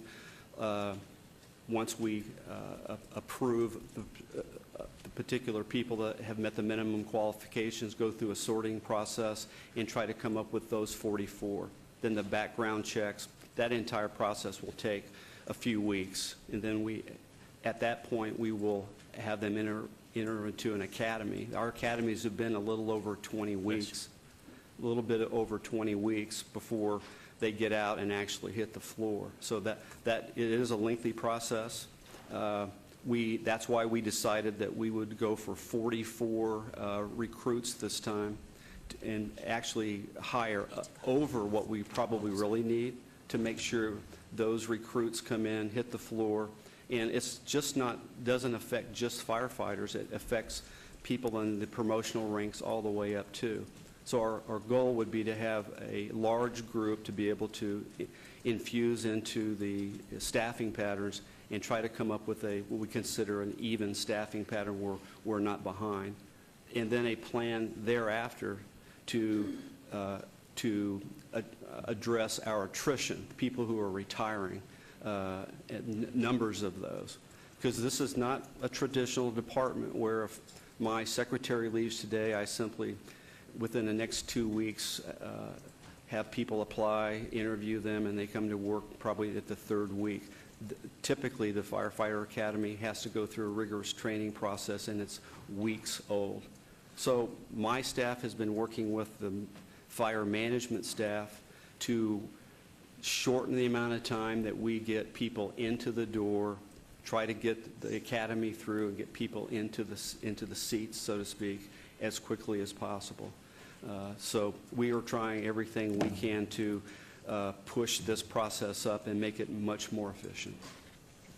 Okay, and I can really appreciate that.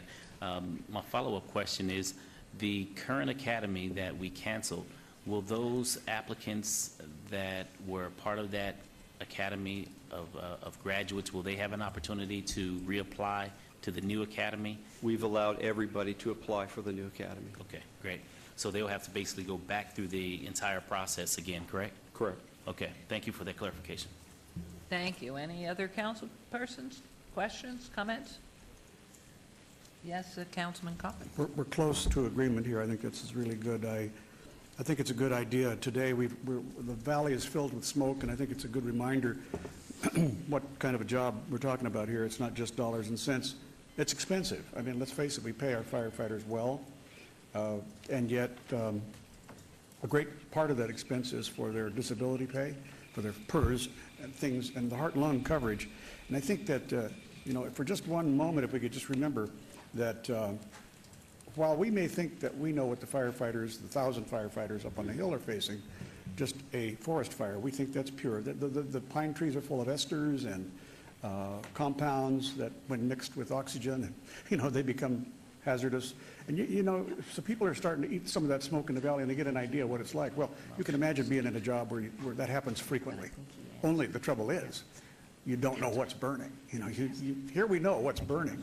They go into places and they don't know what's burning, and it's always been unpredictable, and it's life-shortening.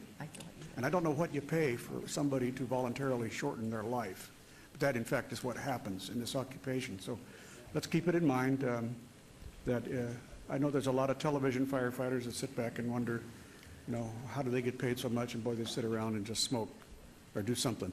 But in fact, it's a hell of a job. And so that's the qualitative aspect of what we're doing. It's not just dollars and cents. And I know that people will recognize that. I think most people agree that that's what's going on. But they have to stop and think, and this is a good time since they're inhaling the smoke in the valley right now, ironically, on the day we entertain this. Thank you. Thank you. Thank you. Is it appropriate now, or was Mike, thank you for all your efforts too, and Dan, fabulous, and Scott, it's wonderful, it's just wonderful. We knew you were going to be great. Is it appropriate now? Do you want a motion? Are you ready for the motion, or is there Yes. more presentation? No ready? more presentation. Please. And we have to do it by hand. I think you actually have to, Voice. I think you may have to actually open the public hearing on this item and see if anybody wants to speak on it, Mayor. Absolutely. Thank you for the reminder, and since we can't do it by computer anyway, thank you. It is a public hearing. Anyone wishing to be heard on this? Here comes Mr. Riggleman. Are you going to be heard? Anyone else? Please come forward, state your name for the record. Wait one sec. There you go. Thank you, Mayor, members of the council. Brian McAnellen, representing the Las Vegas Metro Chamber of Commerce. And as you know, the Chamber has, for the past several years, been very active in monitoring the collective bargaining agreements in Southern Nevada. And with that, we wanted to come to you today on item number 49, the IAFF agreement with Local 1285. And thank you for the presentation that your staff presented today and having these documents available online and to the public. We appreciate them. We are extremely encouraged by the efforts of the city to come to agreement with the firefighters, and we appreciate the firefighters coming to the table and working out an agreement that we think will be beneficial, is good, well-balanced, and has some long-term savings for the city. And we appreciate the efforts of both parties to come to an agreement about ending the longevity issue for new hires. That is fundamentally important for the financial stability of a lot of our local governments. We appreciate those efforts on all parts, and thank you for this. Thank you for coming forward and making that comment. So much of this has to do with the people who are in the leadership. And I think publicly, since you're already standing up, Chief, would you come a little further down here? Our head of our union, Scott Johnson, to thank you publicly for working with representatives of the city. It only happens, and I mean, it's been the best. Just thank you for your leadership and your open ears, and your working together on this. Thank you, Mayor and Council. Scott Johnson, President of Local 1285. I wanted to publicly also thank my team. You've already done that, but they've done a great job. They work very hard, and I appreciate all the hard work. Some of the people not here, my second Vice President, James Suarez, who I'd like to recognize, our Treasurer, Rusty McAllister, who also helped us, and Todd Inglesby, who's one of our firefighter paramedics. They didn't get recognized early on, so I'd like to acknowledge and thank them. The presentation that you got is accurate. There are some minor differences. I think anybody looking at the tentative agreements can see more specifically, but it's minor, the differences, but I just wanted to point that out to the council. Also, I'm open to answering any questions that you might have, but I did want to definitely thank the team. They work very hard, and it's much appreciated. Thank you for coming forward. And I think I can speak for all of us. We always know in negotiations, everybody gives a little bit, but the end result is we all care about where we live and safety for our community. And so thank you very much. And so at this point, how are we going to do that? Thank you. Thank you so much. How are we going to proceed? There's a motion that wants to be made. Anybody else public that wants to make comment? Mayor, you would just need to do a voice vote on this one, and then what we would recommend is after you complete this item, that you take a momentary recess for us to reboot the system. Okay. And then hopefully everything will reset, and if it won't, then we'll go with voice votes for the rest of the meeting. Thank you. So hearing no one else, seeing no one else, I will close the public hearing. And now, Mayor Pro Tem, we're going to do a voice vote here. Thank you, or Mayor. hand. Before I make a motion, I just want to make one final comment. I think one of the most important things of this agreement is it's good till 2016. So adds some stability to the city of Las Vegas, some stability for our firefighters because they know what their contract is going to be, and it's one less thing we have to worry about. So that I think is very, very important. So with that, I will make a motion to approve the agreement. Okay. Aye. Aye. Aye. I didn't hear Councilman Beers. Aye. Okay. So we got an aye from everyone. And so therefore, since we've heard every aye and no nays, the motion carries. Thank you very much. And we will then take how long do you think you will need? 3 or 4 minute recess at this moment. Okay, that's what we will do. Thank you. Okay. Thank you, Mayor.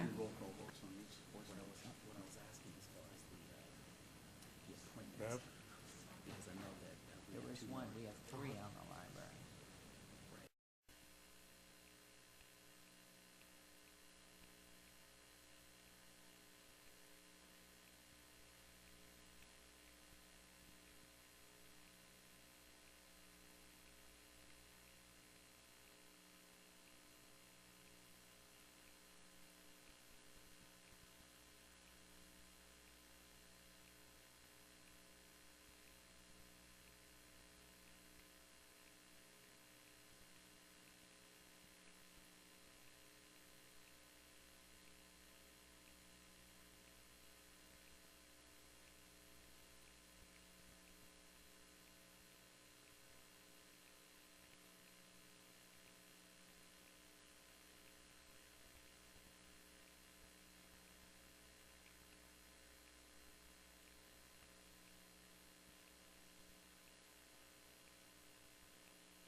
Okay, let's resume if we could.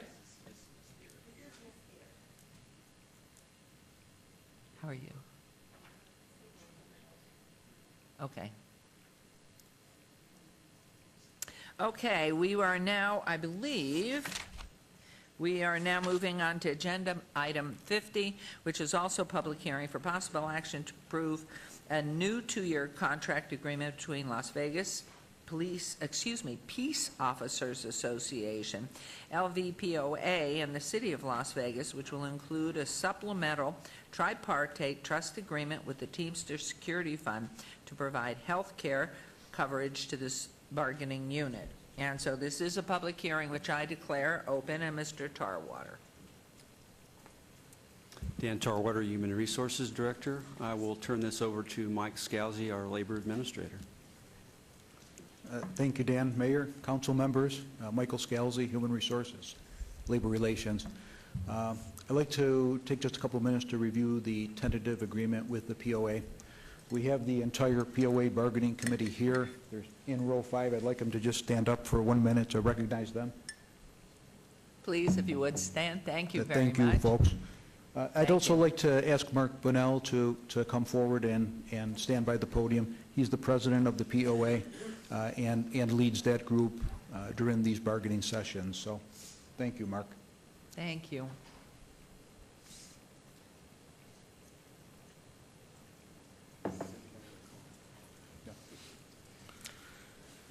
Okay, this is going to be a 2-year contract agreement, so it begins now, July 1st, and it's going to run through June 2015. There are a couple of base wage components. There is a base wage adjustment in year 1. It's the equivalent of 3%. The reason it is 3% is it's a restoration of what these folks gave up in 2011 and 2012. So they physically gave up 1.5% each of those 2 years. It was money that was taken out of their paycheck. It wasn't something they were scheduled to get and didn't receive. It was a physical give back of money. So that is going to be restored in year 1, and then the base wage adjustment in year 2 is going to be 1.5%, which is the same for fire. The other thing we did as far as restoration in this particular agreement, in the concession agreement for the new hires for this particular group, we had reduced that inbound wage rate by over 28%. And when we did that, it made them somewhat uncompetitive with the other entities in the valley. So we took a look at market data, and we did restore the inbound rate on the new hires. So we adjusted the wage scale to bring them in at a more appropriate rate in the community at $43,963. The old rate at $38,615 we believed was uncompetitive, and the market data basically confirmed that. Step increases are going to resume in July 2013. That we did not have to negotiate. That was just the result of the concession agreement expiring. We have what we call a contract execution bonus, or a signing bonus, if you will. It's $500 per employee. And I want to let you know how we arrived at this amount.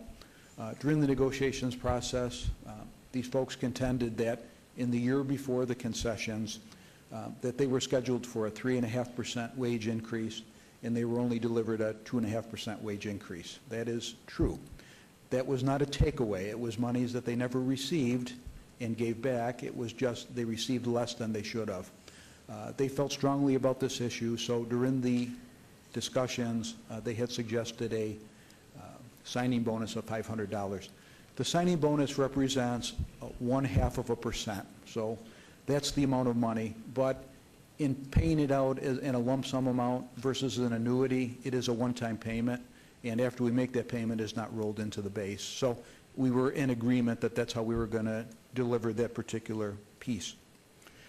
Longevity was given up, so this group has no longevity for any employees that are hired after 6/26/2011. Uniforms is something that we had given out before. We'll continue to do that. The only difference is before we used to give it out one time a year as an annual stipend. Now we're going to give it out quarterly. So they're going to receive 4 quarterly amounts in the amount of $375. Vacation, on the annual leave, they did agree to cap this at 250 hours. The cap is the same as we apply to our executive and appointed, and that is a significant decrease, so I thank them for that. The sick leave accrual cap also. Mr. Scalzi, could we have a question Yes, here, sir. if we could, please? Yes, so in essence, uniforms are restored. Yes, that is correct. Okay. Okay, I just want to just make that clear, because the way you positioned it was as though it was something different than what it was. It's just restored, it's just allocated in 3 payments across a 4-quarter period, which still comes out to $1,500 annually. Yeah, that is correct. Okay, just want to be clear. Thank you. The sick leave cap, they have agreed to a sick leave accrual cap of 420 hours. That's a reduction of 50%. Their accrual was at 840. So again, this was a significant gain in the area of new hires. So where we went into this agreement looking for relief on new hires in the areas of longevity, annual leave, and sick leave, we were able to get all of those items. So we were happy about that. Sick leave bonus, we made a little change to this provision. They've had a sick leave bonus in the past, but the sick leave bonus paid out for as much absence as a whole week. When we had the discussions, our feeling was if we're going to reward somebody for coming to work, then our belief is that they ought to come to work. And so we're going to limit it to just 2 days of absence. And if they can have 2 days of absence or less, then we will pay out the sick leave bonus of $1,000. Medical, the provisions we have with POA is their health care is provided by Teamster Security Fund. So we have an agreement, kind of a tripartite agreement, that we pay into that fund for them, and then the health care is contracted by Teamster Security Fund to provide health care for the POA members. So that is an agreement that we've had in the past, and we're going to continue it, and we're going to pay in at the same rate as we've paid in the past for them for the life of this current agreement. Disability. We renounced our past practice of paying in excess of the workers' compensation fund. State law says right now if you're injured or you have an illness on the job that we're required to pay 66 2/3 of your wage. By contract language, we've extended that salary continuation out in this particular contract for another 240 hours. So you'd continue to receive for an additional 240 hours your full salary. In addition to that, the language that we had provided, but not required, that salary continuation could be extended up to another 2 full years. And so we, in discussions with these folks, we had said we will honor what's in the contract, which is salary continuation for 240 hours, but after that time, then the person's going to revert to the state-mandated 66 2/3 of wage. Holiday leave, we wrote more restrictive language. In other words, right now, when you have a holiday in a given week, you're required, right now per our contract, the new language, you have to be in full paid status the entire day before and the entire day after, in order to get paid for the holiday. The language that we had prior to this agreement was less restrictive than that, so we felt that that was the right thing to do. And then on probationary employees, there will be periodic performance evaluations that are completed and filed throughout the entire probationary period. So these folks will know their status right along the way. That is basically the terms of the agreement. I will have to say this. This agreement took us 6 months to put in place. We started negotiating in January. We just finished up a couple of weeks ago. So there was a lot of time and effort by a lot of people. I just did want to mention our management negotiating team. My partner on the HR side, Lynn Barboza, just did a phenomenal job. This is the actual size of the agreement. What you'll see, obviously, is just a small piece of this, but these are the TAs from every single article. There's 31 articles in this agreement. I think we changed almost every single one of them in one form or another. So it was really a huge effort.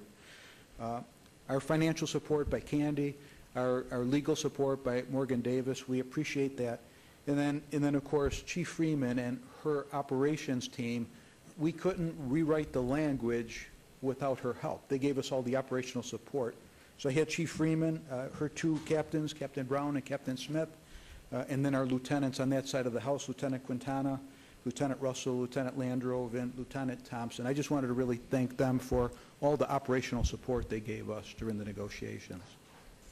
Thank you for an unbelievable job and for all your support on your side. This is a public hearing which is open. Anyone wishing to come up and comment on this, please do so. And state your name, of course. Thank you, Mayor, members of the council. Again, Brian McAnellen representing the Las Vegas Metro Chamber of Commerce. And again, I want to make a couple constructive comments and then certainly some notes of thanks. I'll start with that. We appreciate the presentation that you went on today, just as you did on item number 49, where we go through a detailed accounting of all the changes. We think in our efforts to monitor these collective bargaining agreements, it's extremely helpful for us to understand those. It's a complicated process that your staff and the entities are negotiating for a long period of time with many details. And I think as evidenced by the size of this contract with 32 different articles, and I know the copy that I have is about 72 pages. Obviously, that one's a lot longer. That these are very detailed, challenging issues that end up getting negotiated. The one concern we had about this particular item is that the document wasn't available. You had the financial analysis, which was extremely helpful, but it was hard to kind of look and compare to. Item number 49, that contract was available. I'm assuming the issue related to this one is probably the size and scope of it being as large as it was. It just gets a little challenging for those of us trying to understand these issues, and in the future we'd appreciate if there was a way to get both the contract and the financial analysis posted or available to the public. Your staff was very accommodating and got us a copy yesterday by about 11 a.m. and we were able to go through some of the more interesting points. And again, we appreciate this contract and we appreciate the unions coming to the table to negotiate this. We think this is sound and good policy for the city, and I think what you've negotiated, at least in the future, is helpful and beneficial to both the employees and the city. So thank you very much. Thank you very much, Brian. And any other comments? It is a public hearing. Anyone else from the public wishing to come forward, please do so. Hearing none, I'll close the public hearing portion. And Councilman Barlow? Yes, Mayor. I want to say I apologize for having to leave the council just shortly, but it's actually due to a very important cause. The state of Nevada has implemented a new DMV kiosk, which will basically be stored in Bilo Market. And so they're doing a ribbon cutting ceremony at 11:30 today that I'm a part of. So I really want to congratulate the community and the DMV, Department of Motor Vehicle, for bringing such a much needed service in the inner city to basically fill the gap.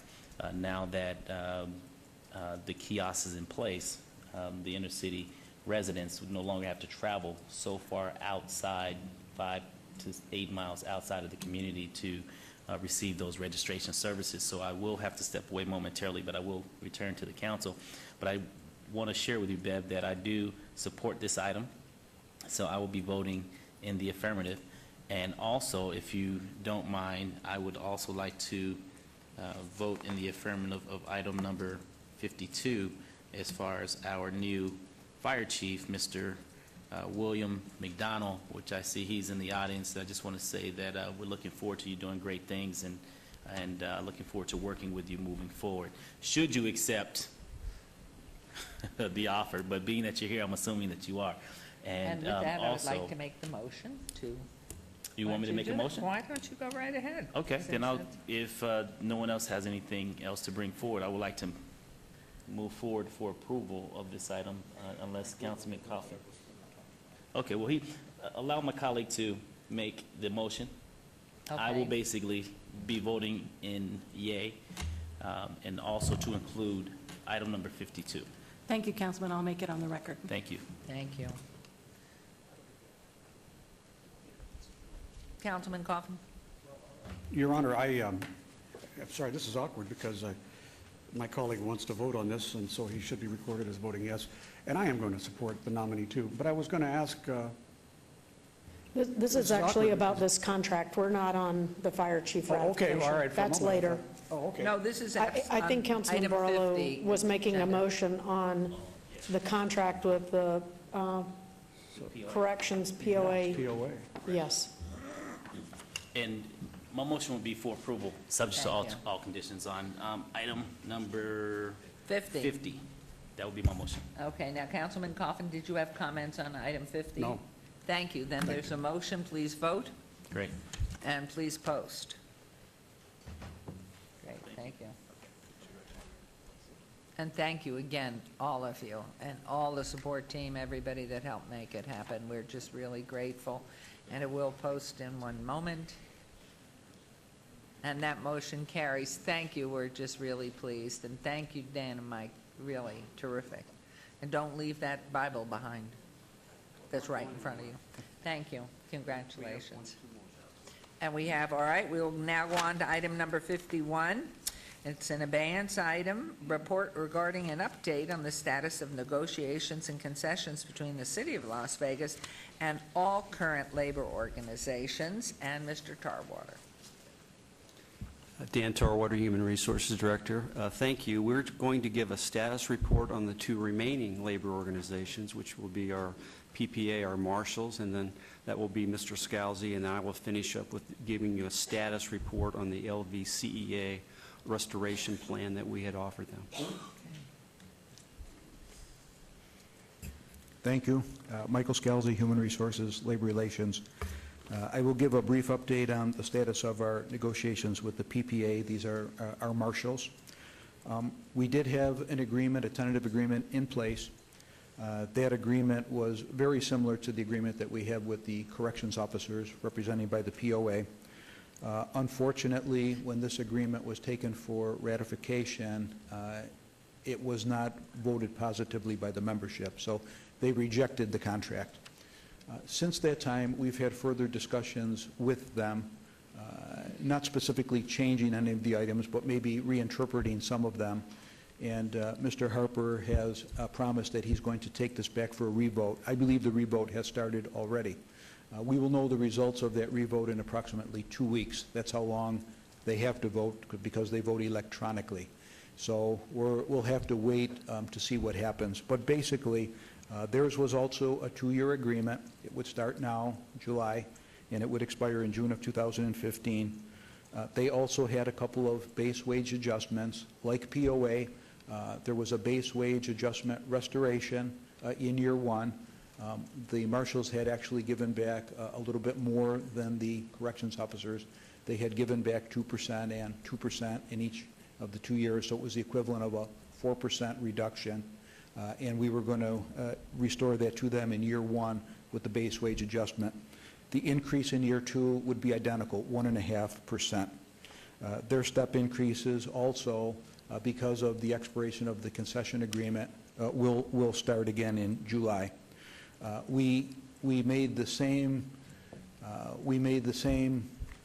efforts on the items for longevity, annual leave accrual cap, and sick leave accrual rate with the marshals, as we did with the POA. So they will not receive longevity in the future for any of their new employees or anyone that's currently non-commissioned. Their vacation will also cap at 250 hours, the same as for our executive and appointed. Their sick leave accrual will also cap at 420, which is half of what they were getting. They were capping at 840. So we made significant inroads in those particular areas. Annual sick leave bonus, similar to what we did with POA, except even a little bit more rigid. For the marshals, they can only miss up to 1 full day to receive the sick leave bonus, and we thought that was the right thing to do. For disability and workers' comp, we made the same renouncement as we did with the POA. Holiday leave, we also tightened up their language to make it a little bit more restrictive to qualify for the holiday. Promotions, we wrote new language. This is something that they wanted. Their language on promotions was pretty vague. So we wrote a better language that they liked, and they have approved that. So the agreement with those changes would cost us somewhere around $500,000 over the life of that 2-year agreement. So at this point, we're just waiting to hear back on their vote. And you will report then, and that will be an agenda item on the 24th? Hopefully, yes. Okay. Mayor, I just want to clarify one thing that Mike said. The payroll reduction that the PPA marshals took happened in 1 year. It wasn't over 2 years. It was a 4% give 3 years ago. That's been in place since then. So it's a pretty substantial pay cut that they took, and they were the first ones to do so. Thank you. Tough times. Thank you, but this is a report only, so there's no motion required on this particular one. No, ma'am. And then on item 52, Well, you're doing the second piece, so sorry. I'm sorry, yes. CEA. Dan Tarwater, Okay. Human Resources Director. I'll be very brief. This is the second piece of simply a status update with our final labor union. Today, we are not in negotiations with the LVCEA. In their current contract, they have a cost of living increase that was scheduled and actually agreed to 4 years ago, effective June 23rd of 13, for a 3% cost of living increase. That increase only affected about 45% of their union. The rest of them have already been topped out or they were Y-rated. So that's really all that we had contractually going on with LVCA. However, several months ago, in our weekly discussions with them, they came to us and asked if we would reconsider the reduced work week, that they would like to have their members come back to a 40-hour work week as quickly as possible. Currently, it's a 5% decrease in pay with those 2 hours that they miss each week. And while we didn't feel we were contractually obligated to do that, we wanted to talk with them about that. To bring you to date, 2 weeks ago, we actually went through a 2-day arbitration with the LVCEA here at the city over the reduced work week and should have a decision in the next few months. So that was an arbitration issue in a debate. But back to this status update, we sat with the LVCA many months ago and tried to come up with a plan if we could restore. The city's goal was to increase productivity in those areas where we felt more staff was needed or longer hours were needed. That was our goal. To do that, we needed to be able to pay for that, and so we talked about a plan that would work for both the LVCEA and the city. What you have before you is the third revision of that plan. The first one, several months ago, was presented to the LVCEA membership in a vote, a general membership vote, and it was voted down. A few months after that, we revised it with the LVCEA leadership to try to see if that would be one that was acceptable, that they could get a positive vote. It was rejected by their board. And then what you have in front of you today is the third version of what that restoration proposal was. So very quickly, if you look at this document, the duration of this, of their current contract ends June 22nd of 2014. That's a current contract. The restoration piece for wages to restore that first hour beginning July 1 of 13 this year would have been about a 2.5% increase to all of the wages for those people in the LVCEA, which is about a $2.83 million payout. The second year of that restoration, which would have made them whole, they would be back at a full 40 hours, would be another 2.5% increase, and that's about a $2.83 million payout. The step increase I just described, which went this last pay period. Longevity, which is another new employee model benefit that we've been looking at for all of our labor unions to get rid of longevity, which they do have for new hires, and they would resume for their current incumbents. The annual leave for vacation time and for sick time, it's the same theory, trying to cut their current accruals caps in half. which you heard with the previous contracts that we just talked about. So those two are new employee benefits that we think were worth a restoration payout to be able to not have that expense going forward in future years. The cost of living increase I just described, which went through, it's about a $1.53 million payout. The long and short of this is about a $3 million cost to have the restoration occur and still receive some benefits from those new employee benefits that would have been reduced. So this is what we have presented on 3 different occasions. It's just a status update to you on where we're at with the LVCEA. Thank you very much. Any questions, comments? Colleen, thank you both very, very much. Appreciate it. And Betsy, thank you as always. Okay, and that was 51. Item number 52, discussion for possible action regarding the ratification of William Willie McDonald as Director of Fire and Rescue, salary at $150,000 plus benefits out of the general fund. Ms. Fretwell. I was just waving to Chief McDonald and asking him to come on down and join me. I can't even tell you how thrilled I am to present for your consideration for ratification today Willie McDonald. He has an incredible background, decades of experience. He worked his way up through the ranks. He's been a fire chief in several different organizations of varying sizes, most recently with San Jose, which is a very large organization of about $153 million budget and well over 700 employees working under his direction and guidance. When I met with him, I was impressed with his demeanor, his sense of humor, his professionalism. He just seemed like a perfect fit for the city of Las Vegas. And I'm really pleased that he accepted the job. I think he's the right guy to lead the organization to that next level.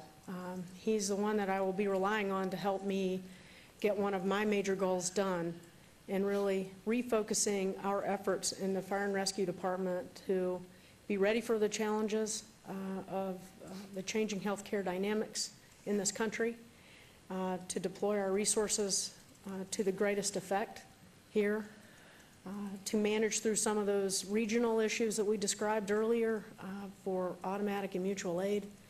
There's a lot of work to be done here. And I have great confidence that this gentleman standing beside me is the right leader to take us through that. I want to thank the fire union leadership for their advice and counsel along the way, as well as all of yours in the selection process. It's not an easy process to do. As I mentioned, Karen helped shepherd the process along with an outside recruiter. We had over 60 applicants. This gentleman is the cream of the crop, and I'm glad to ask him to join our team and be a part of that leadership team that I described earlier this morning. I welcome his family, Barbara and Jordan and Joshua, to come here to this town and make it their own, and I'm really excited to have him here. So it's my honor to recommend for ratification today Chief Willie McDonald. Welcome. Mayor Goodman, members of the council, it's an honor to be here, and it's an honor to have the privilege to lead the organization. I've been in the fire service for over 30 years, so the reputation of the Las Vegas Fire and Rescue is well known throughout the fire service community, very well respected, leader in the industry, and it's an opportunity for me to be a part of that organization that I've looked forward to. I'm excited. I've had the opportunity to meet with several members of the organization over the last couple of weeks, and what I had thought about the organization and the delivery of service that the hardworking men and women of this organization have provided has been substantiated by the opportunities I've had to meet with several of the men and women of the department. I'm really honored to be here. I'm excited about this opportunity. Thank you so much for the confidence you've shown in me, and thank you, Ms. Fretwell, as well. Thank you. Thank you. We're very excited. There might be some questions. Any questions here? You've mesmerized everybody already. We have a question. Down here, Councilman Coffin. The bob on the left does. Thank you very much, Mayor. Yes, well, it's been an awkward position, and it's not an easy one, I must say, Willie. And I'd like to call you Willie, if I may, Chief, only every now and then, only because I like a guy that's willing to be called by a nickname like Willie. Now then, if we have a situation where you have a constraint on you, what we've set up here in the city, long before I came, was a rather tight management structure whereby the chief of fire reports to the head of public safety, who reports to the city manager, who reports to the council.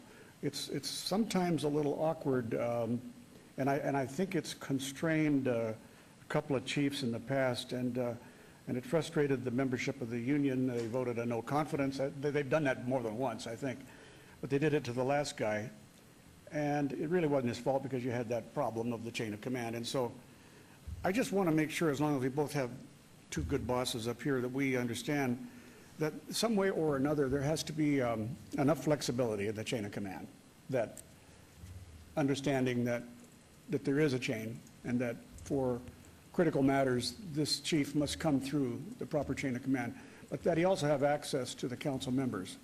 We had to duck a bullet in this last legislative session. You know, Betsy, I had to go testify against a bill sponsored by the firefighters that would have taken that authority away from you and Chief Hoyne and put it directly into the council, the position.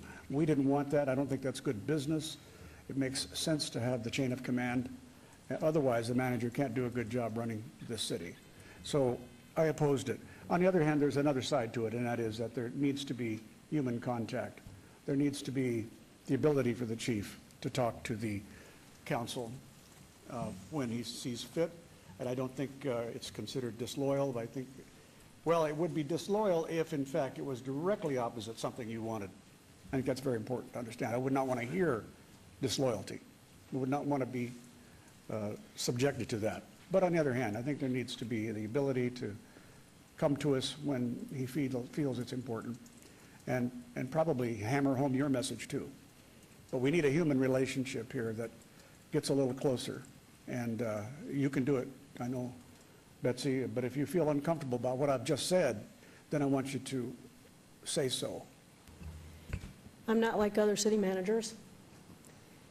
I don't have letters in my desk for all those department heads that say you're terminated, and there are those that do it. I have never limited access to the elected officials by my department heads. That's not how I manage, and that's all I'll say to that. Well, I wasn't accusing you of stifling comment from the previous chief, but it seemed like there was so much controversy going around that, and we couldn't find the answer. It was just one of those things. And I just think that frequent meetings, frequent collegial meetings of all of us makes a lot of sense. I know you'll do your very best to make that happen, but it occurred to Absolutely. me that the problem was bubbling under the surface. We're not. And we didn't know. These different complicated issues take a lot of different perspectives to work through. That's the bottom line. We're a big city with a lot of complicated issues that come before you, me, the department heads, and our employees. We do our level best to communicate efficiently, effectively, timely manner, as thoroughly as we possibly can, with great accuracy. We'll continue to do that. I believe in the structure that we have, which is a council manager form of government, and I think it works. And I also listen. So I do my level best to make sure that you have what you need to make informed decisions. But I also have a respect for that city manager form of government, working with the council, all of you equally, to make sure that all of you have the information that you need, which is not the case in other forms of government. I also believe in making sure that we have professional management in place, well-trained professional managers. This chief is one of those. Every one of the department heads are subject matter experts. We hire them not only for their leadership capacity and capabilities, but for their subject matter expertise. And we hire them for fit. We want to make sure that they live up to our values. So all of those things are important. The bottom line is, Councilman, you're going to get the information that you need. But I've also been down a road where we've had uncoordinated communication efforts that have hurt this city. So it's my job to make sure that we don't do that, and that we have the right information coming to you that's accurate and timely so you can make an informed decision. And I'll continue to work on that. We're never perfect. And there's always competing sides to the story. We just have to work through it, and we will continue to do that, and that's my assurance to you. Thank you, Betsy. And Chief, just one word. I'm certainly supporting you 100%, and I hope that you have the support of the rank and file, and I know you'll earn that and keep them helping you. And sometimes you'll get crossways with them. That's just the nature of the beast. But I hope you hand out an honor, one of the first things you do as chief, and that is to give some sort of recognition to the lady firefighter who rappelled from the top of the high-rise this week and rescued the window washer and took him to the ground. I mean, that was remarkable. It wasn't based on strength, it was based on skill and training of a very well-trained department. So, you know, there's recognition due when recognition should be received. Thank you, Mayor. Thank you very much. Thank you. Welcome. Thank you very much. You're going to find you love the team, and that means every elected official that's sitting here. We all love this city. We love the people that live here. It's a great time to be alive. It's a great time to be part of this team, and there should be no fear ever. And to know that our President, Scott Johnson, was delighted to work with you and speak with you.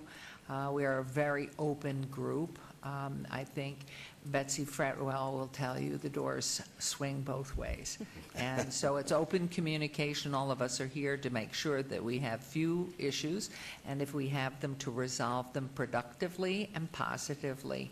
And so all I can tell you is, having had the honor of having met you before, you are the right person. And you are going to love it here. And I hope your wife, Barbara, and your two sons, who I know are somewhat grown. Yeah. I mean, sons keep coming home. I'm not sure daughters keep coming home, but sons keep coming home, especially daughters keep coming home too. So just know it's a wonderful community. If there are questions that you have that haven't been answered, or you want a different perspective, any one of us would be happy, of course, keeping our own biases as low-key as we possibly can. But just, we welcome you. I know it's going to be great, and if it isn't great, you need to find out the reason why it's not working. There's an issue. We'll fix it. I can guarantee you. We don't let you go away. Once you're here, you're nailed to the floor.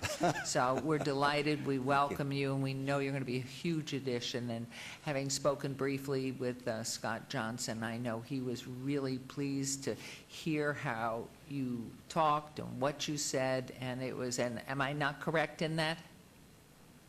He's shaking his head, yes. So it's just, we're welcoming you with open arms and know it's going to be great. And we are a fountain of information. This gentleman almost was born here. I've been here since '64, probably before you were born. How long have you been here? 33 years here. Former Metro, 29 years, and chairman of our Board of Regents, so he works in many areas. How many years, Councilman Ross, you been here? Grew up here. Another grew up. And our banjo player, I mean, you know, if you ever want a lesson. How many years? 42 years. That's how old he is. See, he was born here. Nice compliment from the mayor. See, he jabs at me, I give him a compliment. Anyway, we welcome you. And I am going to make a motion right now to approve the retention of this wonderful Willie McDonald as our brand-new fire chief. And so, having made that motion, I'd like you all to vote. And please post. And I'm sorry Councilwoman Tarkanian isn't here, because I know she would also be voting here. And Councilman Barlow was out doing the Lord's will somewhere, and so he had already pre-voted, assuming you were accepting. Absolutely accepting and very excited. Thank you very much. Great. And did you post it? Did I miss it? It was unanimous. Thank you so much. Congratulations.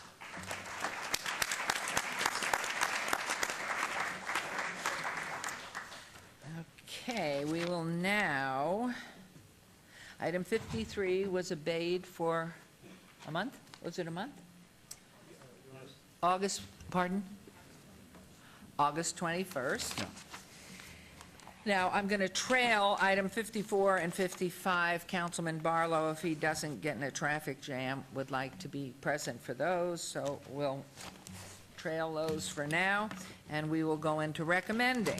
And so this is item 56, recommending committee bill eligible for adoption at this meeting. This is bill number 2013-25, and we will have the bill read, please.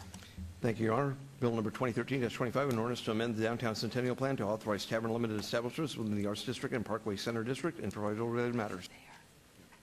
Okay, and do you want to make a motion, either council, which way? Okay, go ahead. Move to approve. Thank you. There's a motion to approve item number 56. Please vote and please post.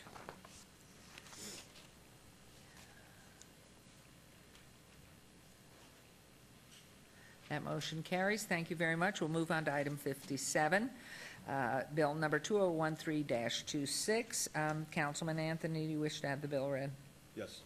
Thank you, Council. Your Honor, Bill number 2013-26, an ordinance to provide express authority for taverns located along the pedestrian belt to sell alcoholic beverages through a walk-up window under certain circumstances and to provide all other matters. I didn't get the last little verbal. And to provide for other related matters. Oh, great. Sorry. If anybody understood that, I think you have great hearing. Councilman, do you want to make a motion? Move to approve. Thank you. There's a motion to approve on 57. Please vote and please post.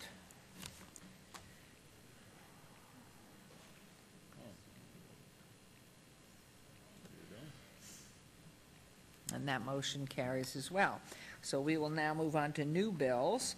Items 58 through 63, bills 2013-29 through 2013-34 will be heard at the recommending committee meeting on Tuesday, July 23rd. City Attorney to read new bills, please. Thank you, Your Honor. With your permission, Tamara is with me again today from Boyd School of Law, and I would like to have her read the new bills. Thank you very much. Okay. Bill number 2013-29, an ordinance authorizing the issuance of the City of Las Vegas, Nevada General Obligation Limited Tax Adjustable Rate Various Purpose Refunding Bonds, additionally secured by pledged revenues, Series 2013, for the purpose of refunding certain outstanding bonds, providing the form, terms, and conditions of the bonds and the security therefore, and other details in connection therewith, providing other matters relating thereto, and providing the effective date hereof. Bill number 2013-30, an ordinance to readopt the municipal code provision making state law misdemeanors city misdemeanors if committed within the city. Bill number 2013-31, an ordinance to update the license fee provisions and licensing regulations that pertain to erotic dance establishments and provide for other related matters. Bill number 2013-32, an ordinance to update the city's gaming regulations to add business license categories and fees for operators of interactive gaming service providers, and manufacturers of interactive gaming systems, and to provide for other related matters. Bill number 2013-33, an ordinance to update the city's business licensing provisions to permit certain types of businesses to receive a multi-jurisdictional business license, adopting provisions regarding the suspension or revocation of such a license, consolidating certain licensing categories in connection with establishing the multi-jurisdictional business license, and providing for other related matters. And Bill number 2013-34, an ordinance to update the city's regulations regarding tavern limited licensure to provide for an outdoor entertainment complex, to permit the consideration of a temporary privileged license to be forwarded to the city council at the discretion of the planning director, and to provide for other related matters. A+ in reading. Thank you very much. These bills will be assigned to council members Anthony Barlow and Coffin, and we will now move on to the planning consent agenda. So that's item 64. Item 64 through 66 on the consent agenda are considered to be routine or recommended for approval by the Department of Planning. Do I have a motion to approve the consent agenda, items 64 through 66? So moved. Okay, there's a motion. Please vote. And please post.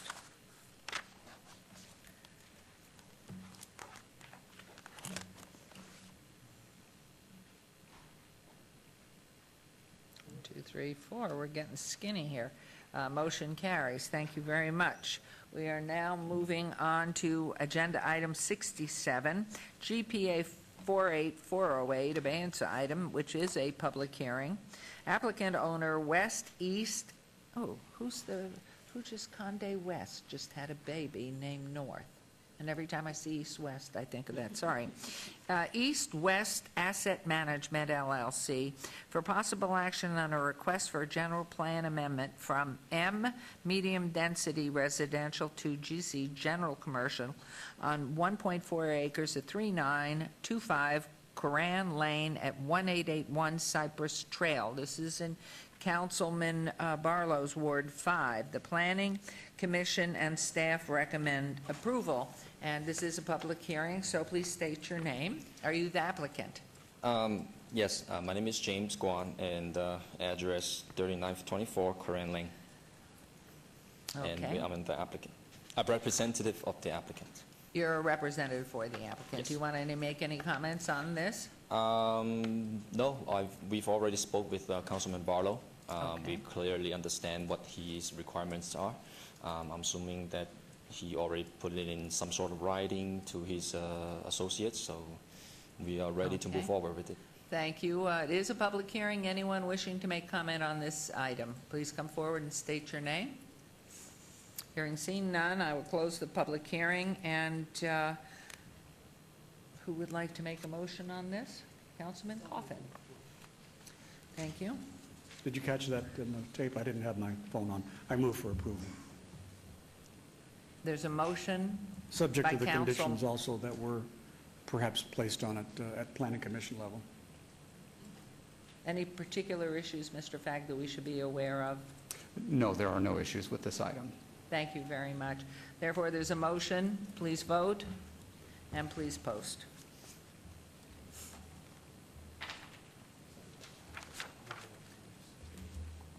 Pardon? Okay. That motion carries. We will move on to item, thank you, that motion carries. Good luck. Item 68 is SUP 48035, re-notification, public hearing. Applicant is Hookah Masters Lounge, owner is Charleston Marketplace Malkai LLC for possible action on a request for a special use permit for a proposed nightclub within an existing 5,775 square foot restaurant at 5900 West Charleston Boulevard, Suite 8. This is in Councilwoman Tarkanian's Ward 1. Note, this item originally was held in abeyance from the June 5th, 2013 City Council meeting to December 4th, 2013 City Council meeting. The Planning Commission and staff both recommend approval, and this is a public hearing. Are you the applicant? Please say your name. Sarkisar Shakuni, 5900 West Charleston. Thank you. I'm the applicant. And any comments you would like to make in this regard? It is a public hearing, so Yes, we will. I actually would, basically this was, I had a meeting with Councilwoman Tarkanian after our last meeting when it was postponed to December, and then we brought it back a little earlier due to some information that wasn't brought to the Councilwoman correctly. I don't know if you guys remember last month, but yes, we clarified everything. They recommended approval subject to me turning 21 plus for the nightclub. And I spoke to Kimberly, her assistant. I don't know if she's gotten back to you guys yet. I did want to see if it is possible to stay 18 and over until either 8 p.m. or 6 p.m. way before nightclub activities do start. Or we could bring it. I would probably wait on that till Councilwoman's back, but I would certainly defer to Mr. Fagg to make some comment here. Certainly. I did receive an email from the liaison for Councilwoman Tarkanian relative to being able to allow minors in the restaurant portion of the business up until a specified time. I can come up with a condition of approval that will state that. However, I will also indicate that the business is still going to be subject to the health district requirements relative to smoking and minors. So while we may be able to come up with a condition that can satisfy the applicant's request, again, it will still be subject to the health district. Thank you. A public hearing, anyone wishing to speak on this item? Hearing and seeing none, I will close public hearing. Those conditions as stated by Mr. Fagg here, you are in agreement with what he has said? Yes, ma'am. So should we, and Councilman Ross is speaking for Councilwoman Tarkanian. And I think, thank you, Mayor, and thank you, Mr. Fagg. And sir, I think that from my understanding, Councilwoman Tarkanian's office and Councilwoman herself has really gone above and beyond to help you get to where you want to be. Mr. Fagg, I believe that there is a review of all these conditions within 6 months. You're going to read those conditions into the record for the applicant and for the council and for the public. If you do that with the mayor's permission first, please. Yes, please, continue. There are already 8 conditions attached to our staff report, and you do have a copy of those conditions, is that correct? Was that from the Planning Commission meetings?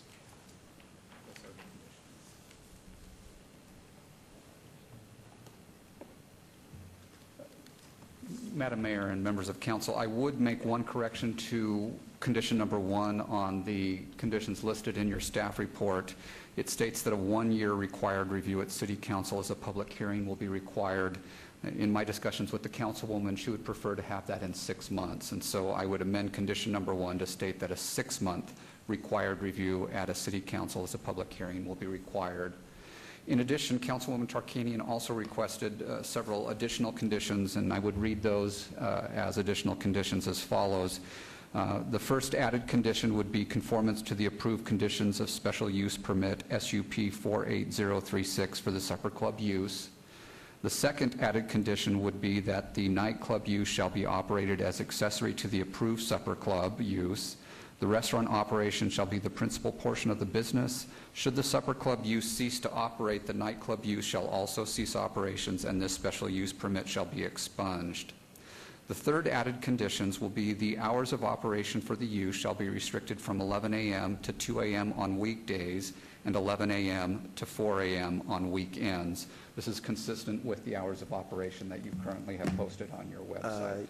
Yes, it is. Would there be a possibility for a variance for long weekends on Sundays for an additional couple hours? Or? You would be restricted to those hours of those operation hours. per the direction of the councilwoman. Okay. And then, if it is the pleasure of the council to allow minors in the restaurant portion of the business, I can add a condition if you would like that. If not, we will leave those added conditions as is. If I may, Mayor? Yes. I think because Councilwoman would like this to be reviewed within 6 months.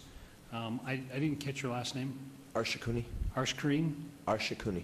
Arshakuni. Yes, sir. Mr. Arshakuni, I think it would be wise if you would probably agree to those conditions that you and Councilwoman already worked out, and probably when she gets back, discuss the minors being there till 9 o'clock and any other issues, extending long weekends or something like that. You'll have that opportunity, I think, with her when she gets back, and you guys have a chance to talk.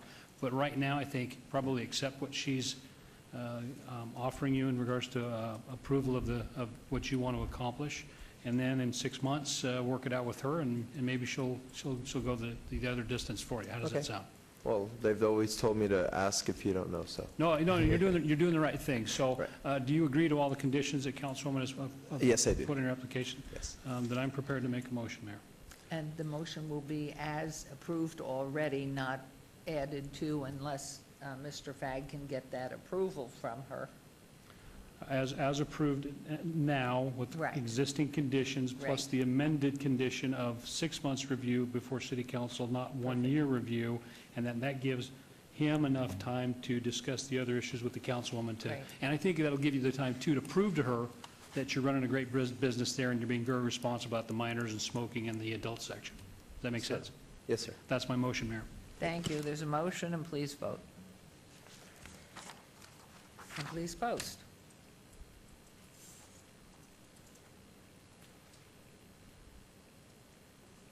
Motion carries. You're on your way. Thank you, everybody. So do a Have a good great day. job. Thank you. Thank you. Thank you, Mr. Fagg. Thank you, Councilman. Okay.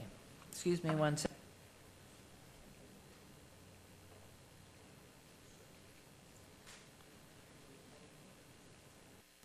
Um, 69 and 70 have both been obeyed till, Actually, those have both been withdrawn without prejudice. withdrawn without prejudice. Okay, thank you. And so now we'll move on to item number 71. Okay, this is item 71, EOT 49395, applicant owner, SE Partners LLC, for possible action on a request for an extension of time of an approved site development plan review, SDR 20957, for a proposed 9-lot addition to an existing mobile manufactured home park within a portion of .98 acres at 1200 Northland Boulevard. This is in Ward 3 in Councilman Coffin's ward. Staff recommends denial. Is the applicant present? Good morning, Madam Mayor, Council. My name is Scott Plummer with GC Wallace Engineering. I'm representing the applicant this afternoon, Okay. right before yeah, lunch. You're after. Could I ask, Mr. Fagg, why the denial, please? Certainly, Madam Mayor, I'd be happy to explain our recommendation for denial. This is the third request for an extension of time for an approved site plan. As we have concerns when there are so many extensions of times on a project that's been approved, it really becomes necessary to reevaluate the project and see if it's still feasible, and also to address any conditions that may have changed in the neighborhood. And so consequently, that's our recommendation for denial. I will note, however, that the use in and of itself, doing the additional lots, is compatible with the surrounding area. It's just, again, the fact that this was originally approved back in 2007 and no action has been taken on the project since then. Does that penalize the applicant in any way for moving forward? I mean, what are the options? If this extension of time is not approved, the applicant would be required to submit a new site plan and go through the approval process with a new site plan. Within what timeline? There is no Open-ended? timeline. I mean, they could come back tomorrow? Correct. Okay, thank you very much. Okay, Councilman Coffin. Your Honor, thank you very much. Scott, I have a couple of questions. You bet. Your office has not been in contact with Ward 3 to discuss this, and I think it's a very stale entitlement. It's 2007. Yes, we apologize for that, Councilman Coffin. It was a surprise to us, the denial. Let me first say that I appreciate the city's desire to get some of these old entitlements off the books and clear it up. We support that. It's good for my business if we don't continue to go on and on and on. I did speak to this developer earlier this week. They do intend to develop these 9 lots. They were waiting for their existing lots to fill up to get a little bit more filled up before they started this. I think this was a wake-up call to them. They are a quality developer. They have 255 of these parks across the country, and they don't intend to sit on this and flip it. They will go forward with the project. They've invested in the civil engineering. We have the plans ready to go in. They were just, like I said, just kind of waiting for the right timing on it. They use all local engineering firms and contractors, and they really do want to go forward with this. Scott, who is the owner? This has never been revealed here. This is RHP Properties, owns this Sunrise Oaks property. They're out of Minnesota. So who are they? They're mobile home park owners, developers, and So it's a national firm based in where? Minnesota. Minnesota. I'd like to get some FaceTime with them, and Okay. I'm going to move that we delay this item for a month, albeit to the first meeting in August. No, let's see. Is it the August 21st? What do The we first think, meeting is August 7th. Pardon? The first meeting is August 7th. That's what I'm going to move. That this be deferred. You will not lose any, you've applied for the extension of time. You will not lose your status. Our extension of time would expire before we come back again. Is that not correct? Madam Mayor, if I may address that, because the applicant has filed the extension of time application, City Council can consider it. The entitlements do not expire until action is taken on the extension of time application. All right, that should be comfortable for you, but you have other clients perhaps that haven't been represented here, and, you know, they need to have faces. Something can't sit this long I understand. without action. I apologize. Thank you very much, Thank Scott. So therefore, the motion is to defer until August, hello again, 7th? Thank you, ma'am. Thank you. There's a motion. Please vote. And please post.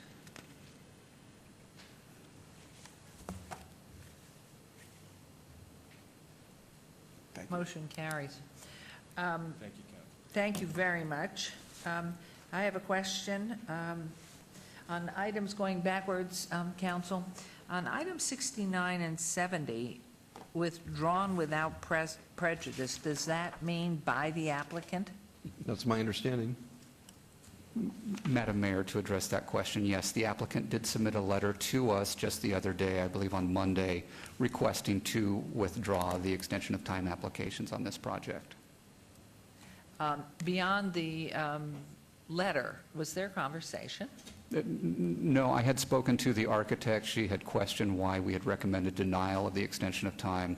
Again, as I've explained today, that we have a number of these types of applications that were approved back in 2007, 2008.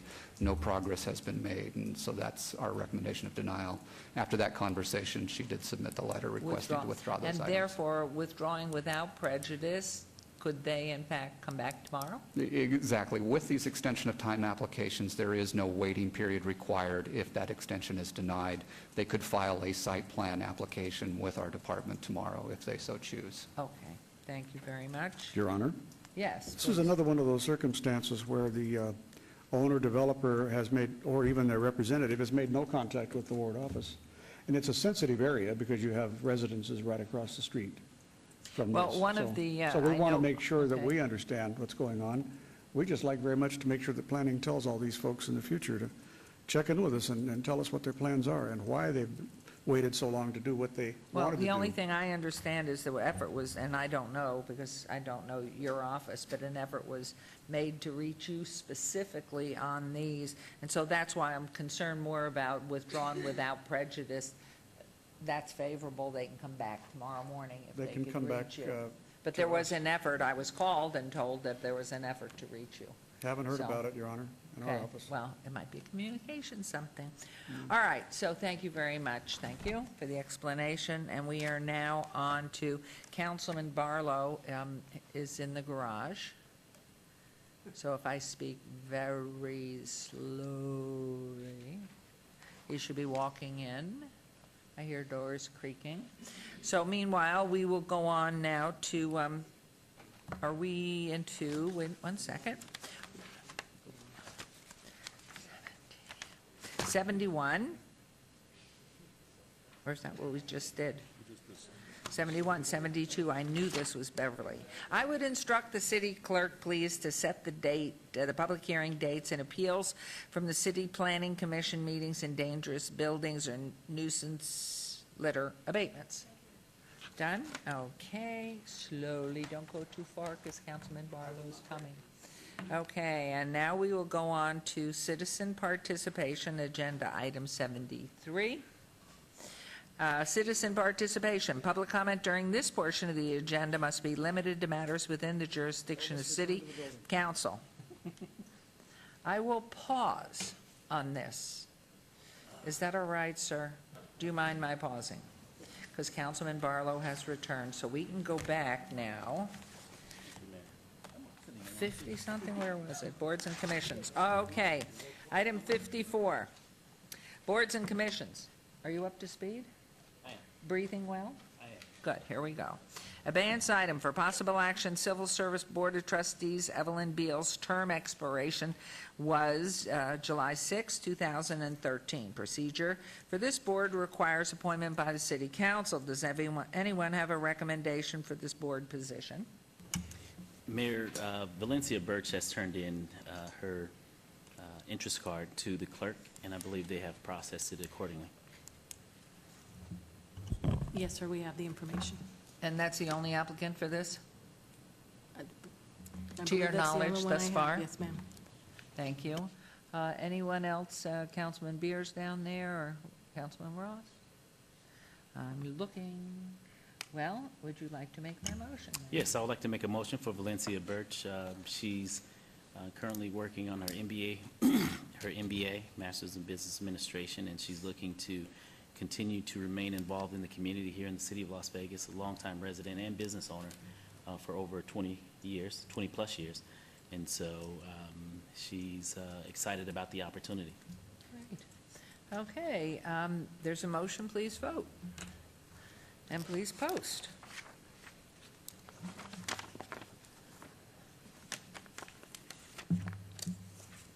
And that motion carries. Thank you very much. We'll now move on to item number 55 for possible action.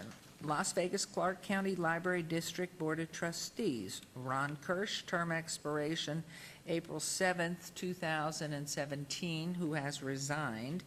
The option is for the City Council to appoint a new member to fill the unexpired term of Mr. Kirsch. I think we have three applicants or three names that have been either sent in or applied themselves. So anyone have a recommendation? Councilman Coffin. Your Honor, I would like to recommend Felipe Ortiz, who knows the eastern side of the city very, very well. And we need representation in that area. There is not a single library in the east side of town, with the exception of a reading room in the Stupak Center over near in the Meadows neighborhood. There is a library out in the county in the Sunrise Manor area up toward Sunrise Mountain. But it's my intention to have someone on that board who would fight for the people who live on the east side of Las Vegas. Simple as that, because we haven't had much done for us. It's all been done on the west side, and I'm concerned about that. So that's my nominee, Felipe Ortiz. Okay. Mayor? At this point, yes, Councilman Barlow? I have a nominee as well. Okay. There is a motion, I think. All right, here we come, council. There's a motion. Do we vote on this one first? How do we do that? Or do we allow in Councilman Barlow's motion? I mean, he has a nominee, recommendation and then we nominee. have a write-in, the person that contacted us. There is a motion on the floor, and typically that's the way we go. You can debate the motion and then vote on it, but there is a motion on the floor for one person. I think you need to do that, unless Okay. the maker of the motion wants to withdraw it and allow another motion. So, Councilman Coffin, because Councilman Barlow has a name as well, we can go ahead and vote on your nomination. You can withdraw the nomination, and then we also had an applicant, I don't know if it came from a council person or it was self-motivated and came in through the process. I think we all had copies of that application for the position. Would you like us to go ahead and vote on your motion and then, yes? Okay. Okay. So there's, question. I'll take the heat on this. There is quite a possibility that I might go back and vote this nomination in, but I'd like to hear about everybody else. So my first would be to vote as I feel on this. Could that same nomination then be represented later? well, the way it works is whoever gets the majority wins. If this gets a majority vote, then it's over with. If there is no majority, then Councilman Barlow will make a motion and see if he gets a majority. If he gets a majority, then it's over. If he doesn't get a majority, Councilman Coffin can try making his motion again. And at some point in time, though, if you don't have a majority, you might want to continue this until Councilman Tarkanian is here to maybe break a tie. And one more thing. With everybody making motions and this person who submitted to us all, I think, did the letter come through you? Yes, ma'am. She sent the request into our office, and I distributed it to all the council members. Okay. So at some point, somebody might have to move on that application as well. It doesn't move itself. Correct? Okay, so we're correct. All right. Councilman Coffin, So you have the Does floor. everybody get all that? No. Okay, your choice right now is to vote, you may not abstain, I don't think. Well, you could. Yay, abstain, or nay on Councilman Coffin's. Then it either lives or dies. Okay. Then you can make your motion if it doesn't pass, and that could live or die. Okay. And then ultimately, we could obey it to the next session. Yes, All that correct? See, I learned to listen. Okay, so here we are. We have a motion on the floor. Councilman Coffin's motion. Please vote. And please post.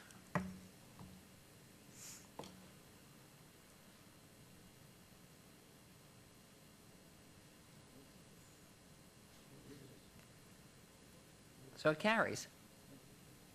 Motion passes. So congratulations, and I would answer to you, Mr. Felipe, we're very proud of you, and my vote was not against you. It was trying to get all the other names out there. Congratulations. Congratulations, We Felipe. appreciate you. All right. Do you want to make a speech? Speech. Why not? Congratulations. And I'm sure it's, that is a unanimous encouragement for you, so thank you. All right, we will now move on to, where am I? Citizen participation. Oh, we are at citizen participation. Todd Barlow's section.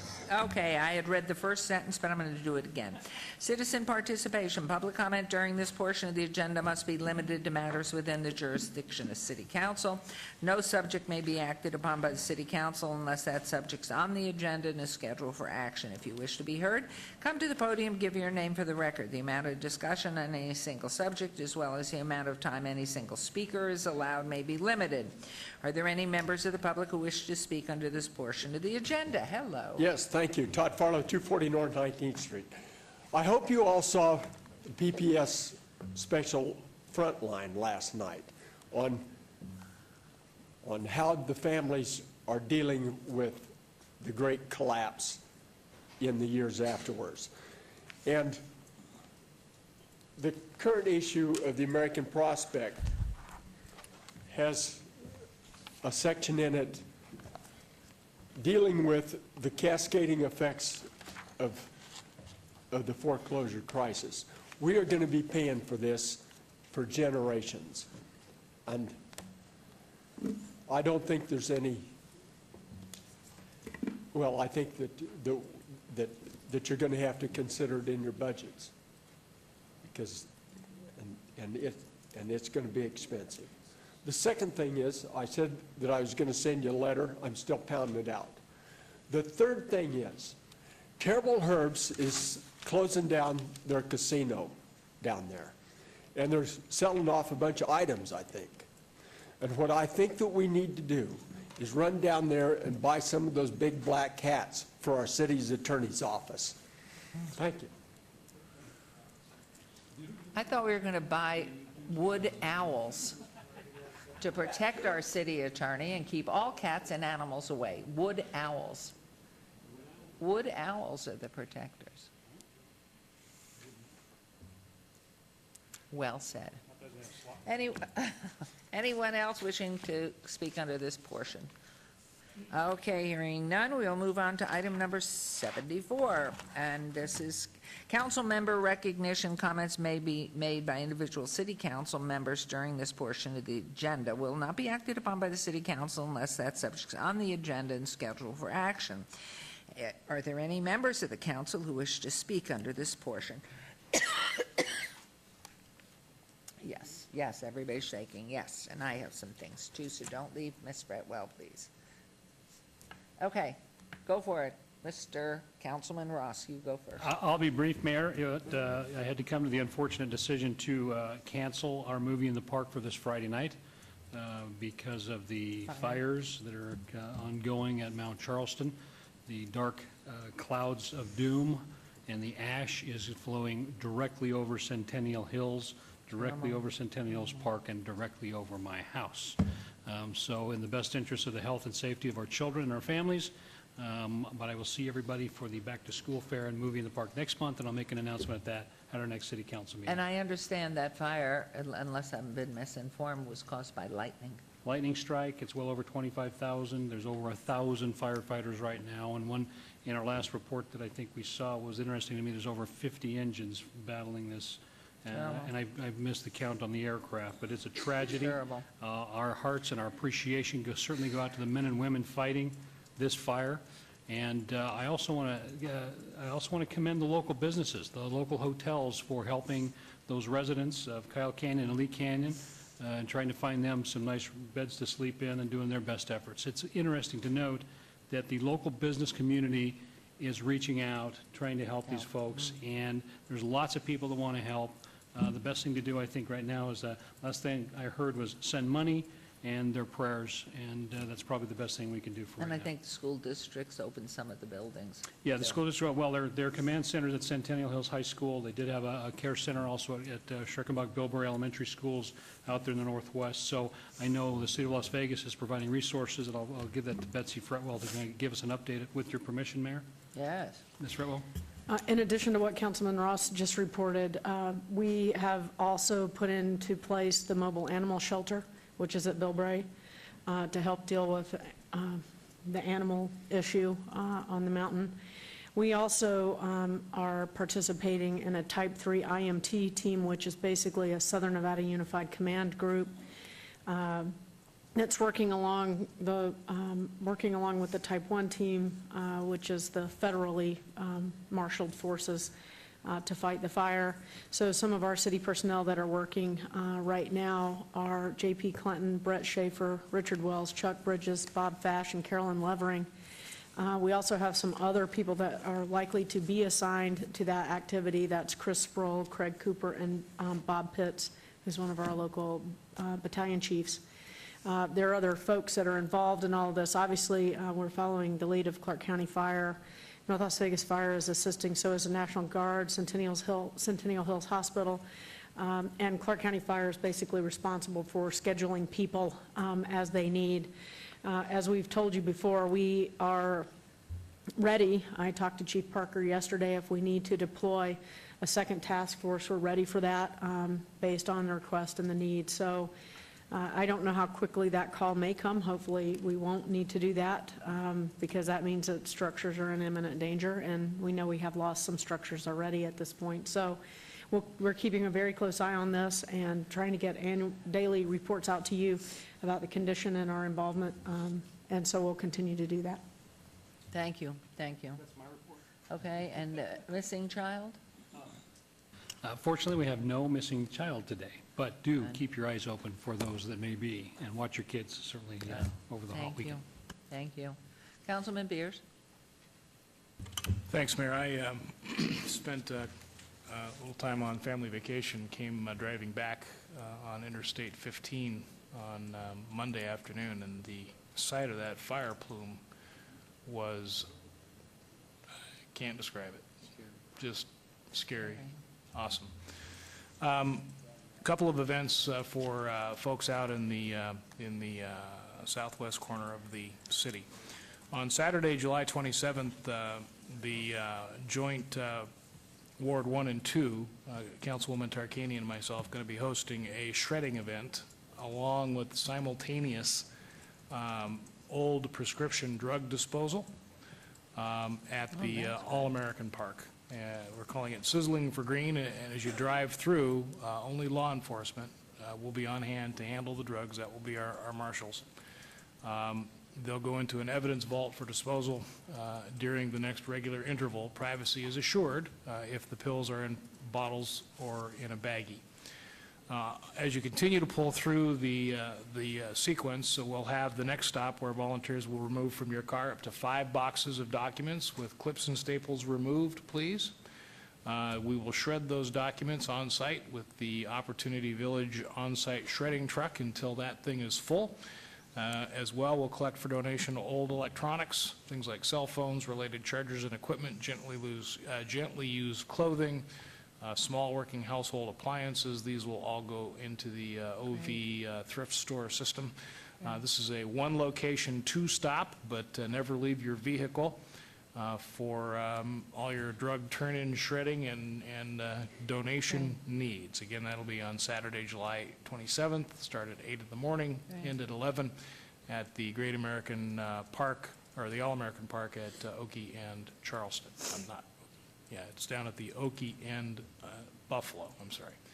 Our park runs from Charleston to Oakey along Buffalo. It's down at the Oakey end. Finally, Coffee with the Councilman will be on Friday, July 26th, 8 o'clock in the morning at the Town Center at Village Center Circle over there by the Bonds. Come start the morning with us. Take advantage of both the good coffee and the good conversation. Hope to see everyone there. Thank you. You know, I mean, it is amazing because I think all of us in years past, before we were really thinking, would either flush old medicines down the toilet or put them in your trash can. And no matter what, it is getting back into either the water, the soil, or something. And so it really is important. Do you know where else one can take, let's assume they're not in town with their drugs, what is open to the general public to get rid of one's old prescriptions? Give them to him. I would defer to Mayor Pro Tem Anthony, who I'm hoping will have news that you can stop by After 29 years your of local service, Metro he best substation. have an answer. Yeah. Yeah, the Northwest Yeah. Area Command has a drop-off, which is up on Cheyenne. It's in Stavros's ward. Okay. Because the reality is, I mean, we really Yeah. need to be responsible and then either call information in Metro. I'm sure there are others. Yep, it And gets two, back in the environment with any other disposal And alternative. because of Opportunity Village, and they're sending vehicles to you for the shredding, the public, general public can always call Opportunity Village. They do general pickups, Mm-hmm. or you can bring the materials to them. It's simply wonderful. They have a great service. We They only have, take uh, 15 boxes at a time. We have used Opportunity Village as our shredding contractor at my old CPA firm for 3-4 years now, I think. Fabulous, and it provides job for those who really need the work, and it's great. Thank you very much. And, yes, Mayor Pro Tem. Thank you, Mayor. I'd like to invite everyone, especially our teens, to the Batteries Included Teen Council Extreme Game Night. It's going to be Saturday, July 20th from 5 to 8 p.m. Join us for laser tag, dodgeball, water activities, video games, hamster ball, and more provided by Games to You Entertainment. Batteries Included Teen Councils for ages 13 to 18. Maybe just the answer for you, learn about teen councils, community projects, employment opportunities, and college scholarships. It's going to be a great event. If you bring a friend, you get a gift. There'll be live DJ, free food and drinks while supplies last. It's going to occur at Cimarron Rose Community Center, which is 5591 North Cimarron Road, which is the corner of Ann and Cimarron. If you'd like more information, it's 229-1607, or you can go to the City of Las Vegas website and go to Batteries Included. Again, it's Extreme Game Night, Saturday, July 20th from 5 to 8 p.m. at the Cimarron Rose Community Center. It's a lot of fun for teens and a great way to meet some new folks and become more involved in the community. Thank you. Thank you very much. Councilman Barlow, anything? Yes, Mayor. First and foremost, I would like to announce once again that the Nevada State Legislature, the Director of the Department of Motor Vehicle and Transportation, Mr. Dillard, and myself today at Bilo Market brought forward a new kiosk, an inner-city kiosk for the DMV, so all of your registration needs will be able to be handled through the Bilo grocery store located at J Street and J Street and Owens inside of the Bilo Market. We're really excited to have that new kiosk there from the DMV. In addition to that, my summer pool party, my summer splash, will take place this Saturday, June 13th at the Doolittle Community Center, starting at 12 noon until 4 p.m. The entire community is invited to come out and enjoy a safe day out at the pool. We'll have our local guest DJ in the house spinning music, as well as popsicles while supplies last. So please come on out. Mr. Farlow, if you come out, make sure you wear shorts instead of a Speedo. All right? So come on out. We look forward to seeing you there, and have a good time enjoying the pool. My family and I will be there annually, as we have always done. Just really enjoy the time spent with the kids in the neighborhood. And the admission is totally free. So if you want to be cool, come and hang out with the coolest councilman. That's right, the coolest councilman in Ward 5 on this Saturday. Thank you. He knows he is the only councilman, right? Okay. Councilman Coffin? Thanks, Your Honor. July 20th is going to be a big day. And by the way, first of all, thank you very much for speaking on my behalf as you cut a ribbon last night at the famous Velveteen Rabbit on Main Street. You know, that big project for all of us.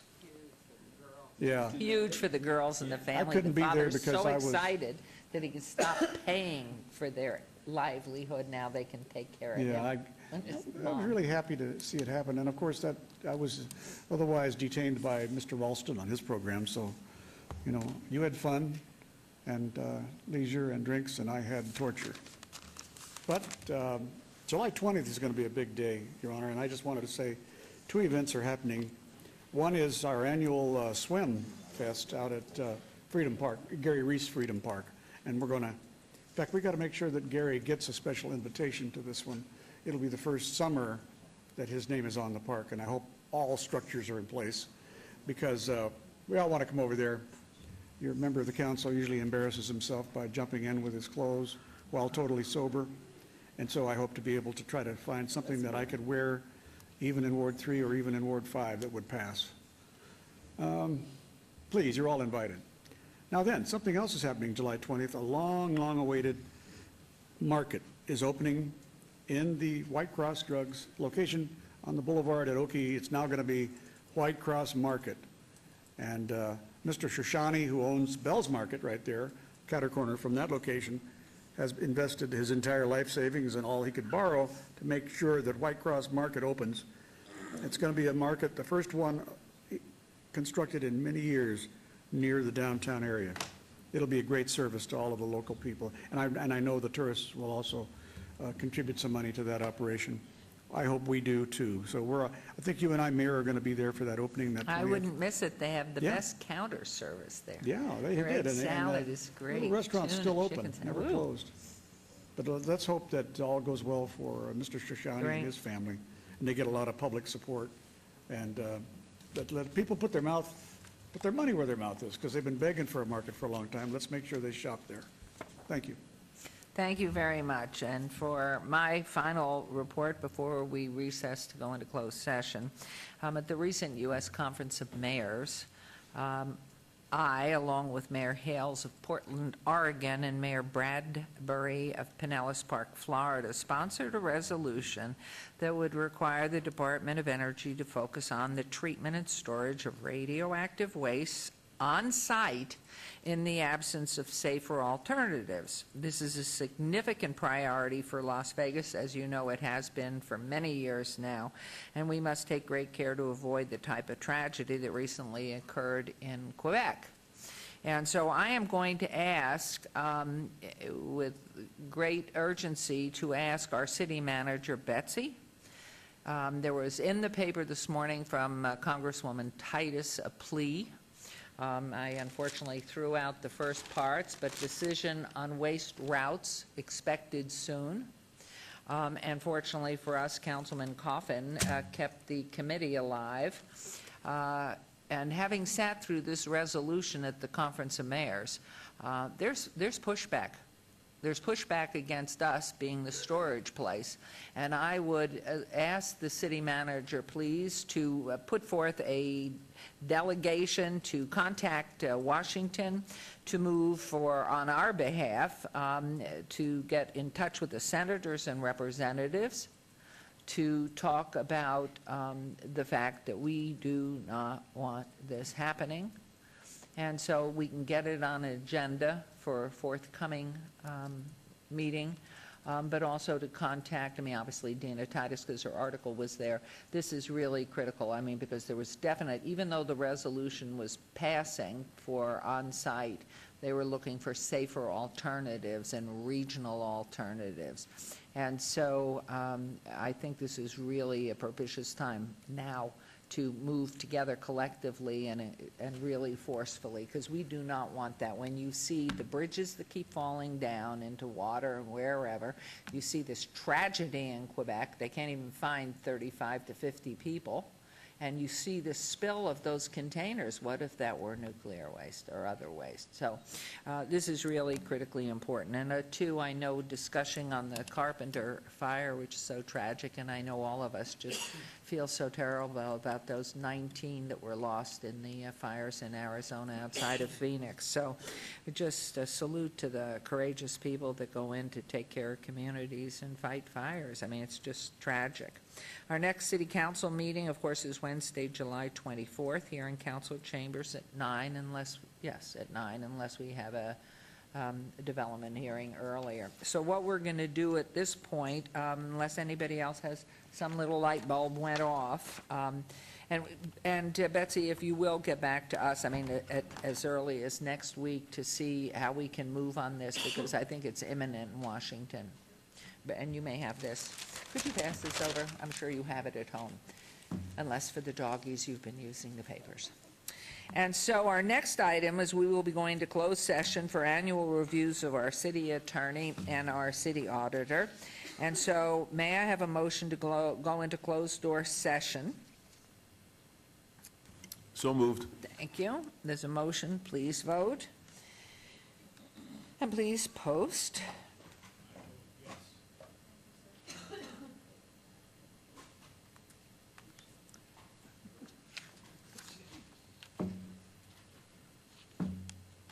And that motion carries. Now, following the closed-door session, the council meeting will continue. We will be back very shortly, right here in this spot. So let us adjourn. Do we just leave everything here? Okay.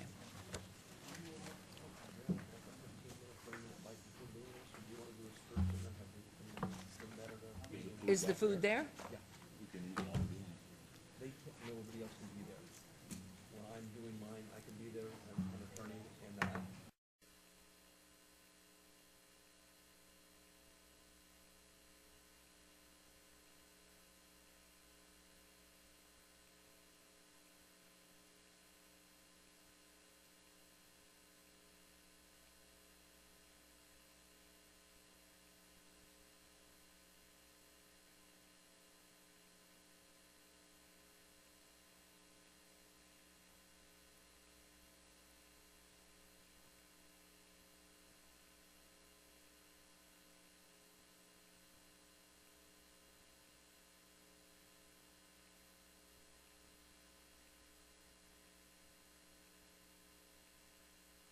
Okay, so we are reconvening from the recess, closed-door session. And to remind you all, this is discussion, this is agenda item number 12, discussion for possible action regarding the annual review of our city attorney, Bradford R. Jerbick. And thank you all for your patience, waiting for us. Council meeting is still in session, and we will now hear the two items trailed from this morning. So, any comments at this point from our city council? Okay, I would turn to Mayor Pro Tem. Make a motion, please. Thank you, Mayor. See, we're doing Brad first, is it? Okay. We are doing Brad Jerbick Okay, first. so based on the comments that I heard from other city council people, you're doing a great job, Brad. We want to retain you. We also know that just as all our city employees, you took a pay cut in the last few years. You're earning less than you were several years ago. So we want to try to restore some of that, and we want to reward you for your performance. So my motion will be that you receive a 3% increase in your salary. And we all know that you put in quite a few hours. You have a big team to supervise, and they're doing a great job for you. And we just want to make sure that you have appropriate time off. So we also want to extend to you 40 hours of extra annual leave that you have to use. You can't sell it. We want you to take some time off to rejuvenate. So my motion will be a 3% increase in your salary and 40 hours extra annual leave that cannot be sold back. Councilman, if I may, for effective July 1? Effective July 1. Thank you. Okay, there's a motion. Please vote. And please post.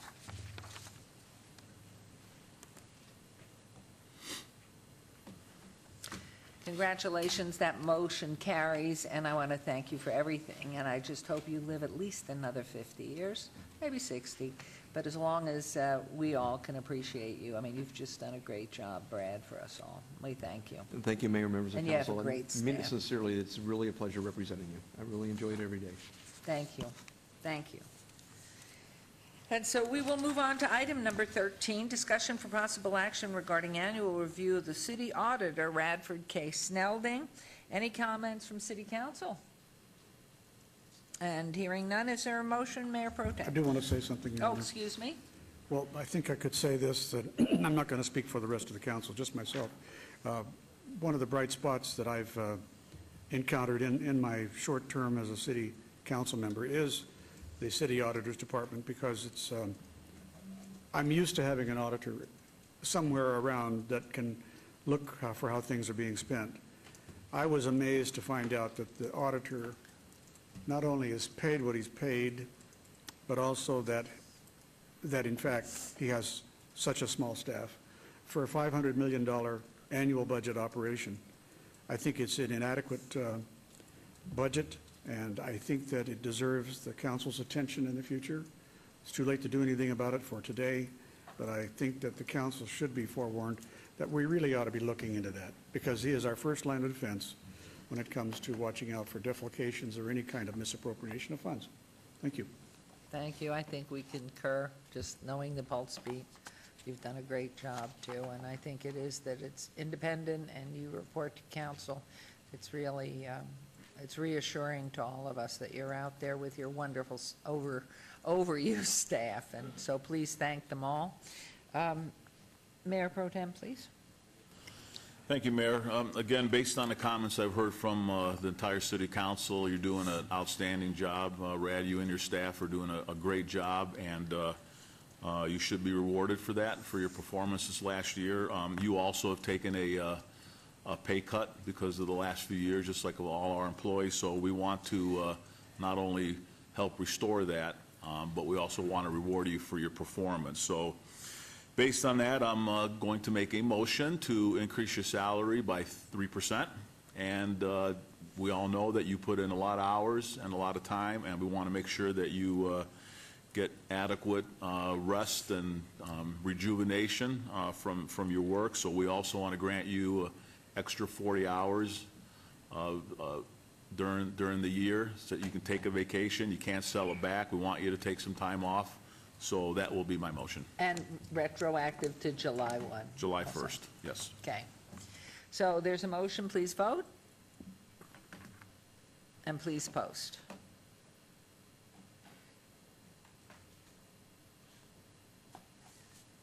And that motion carries unanimously as well. We're so proud, we're so grateful to you. And it's just great to be part of this city team. Just the whole thing, the way it's organized and structured. You are such a big part of that. We thank you, Rad. So at this point then, does anybody dare to make another comment? Hearing none, and Councilman Coffin's already leaving, and without the meeting being adjourned. But I thank you all, and the city council meeting is hereby adjourned. Thank you all.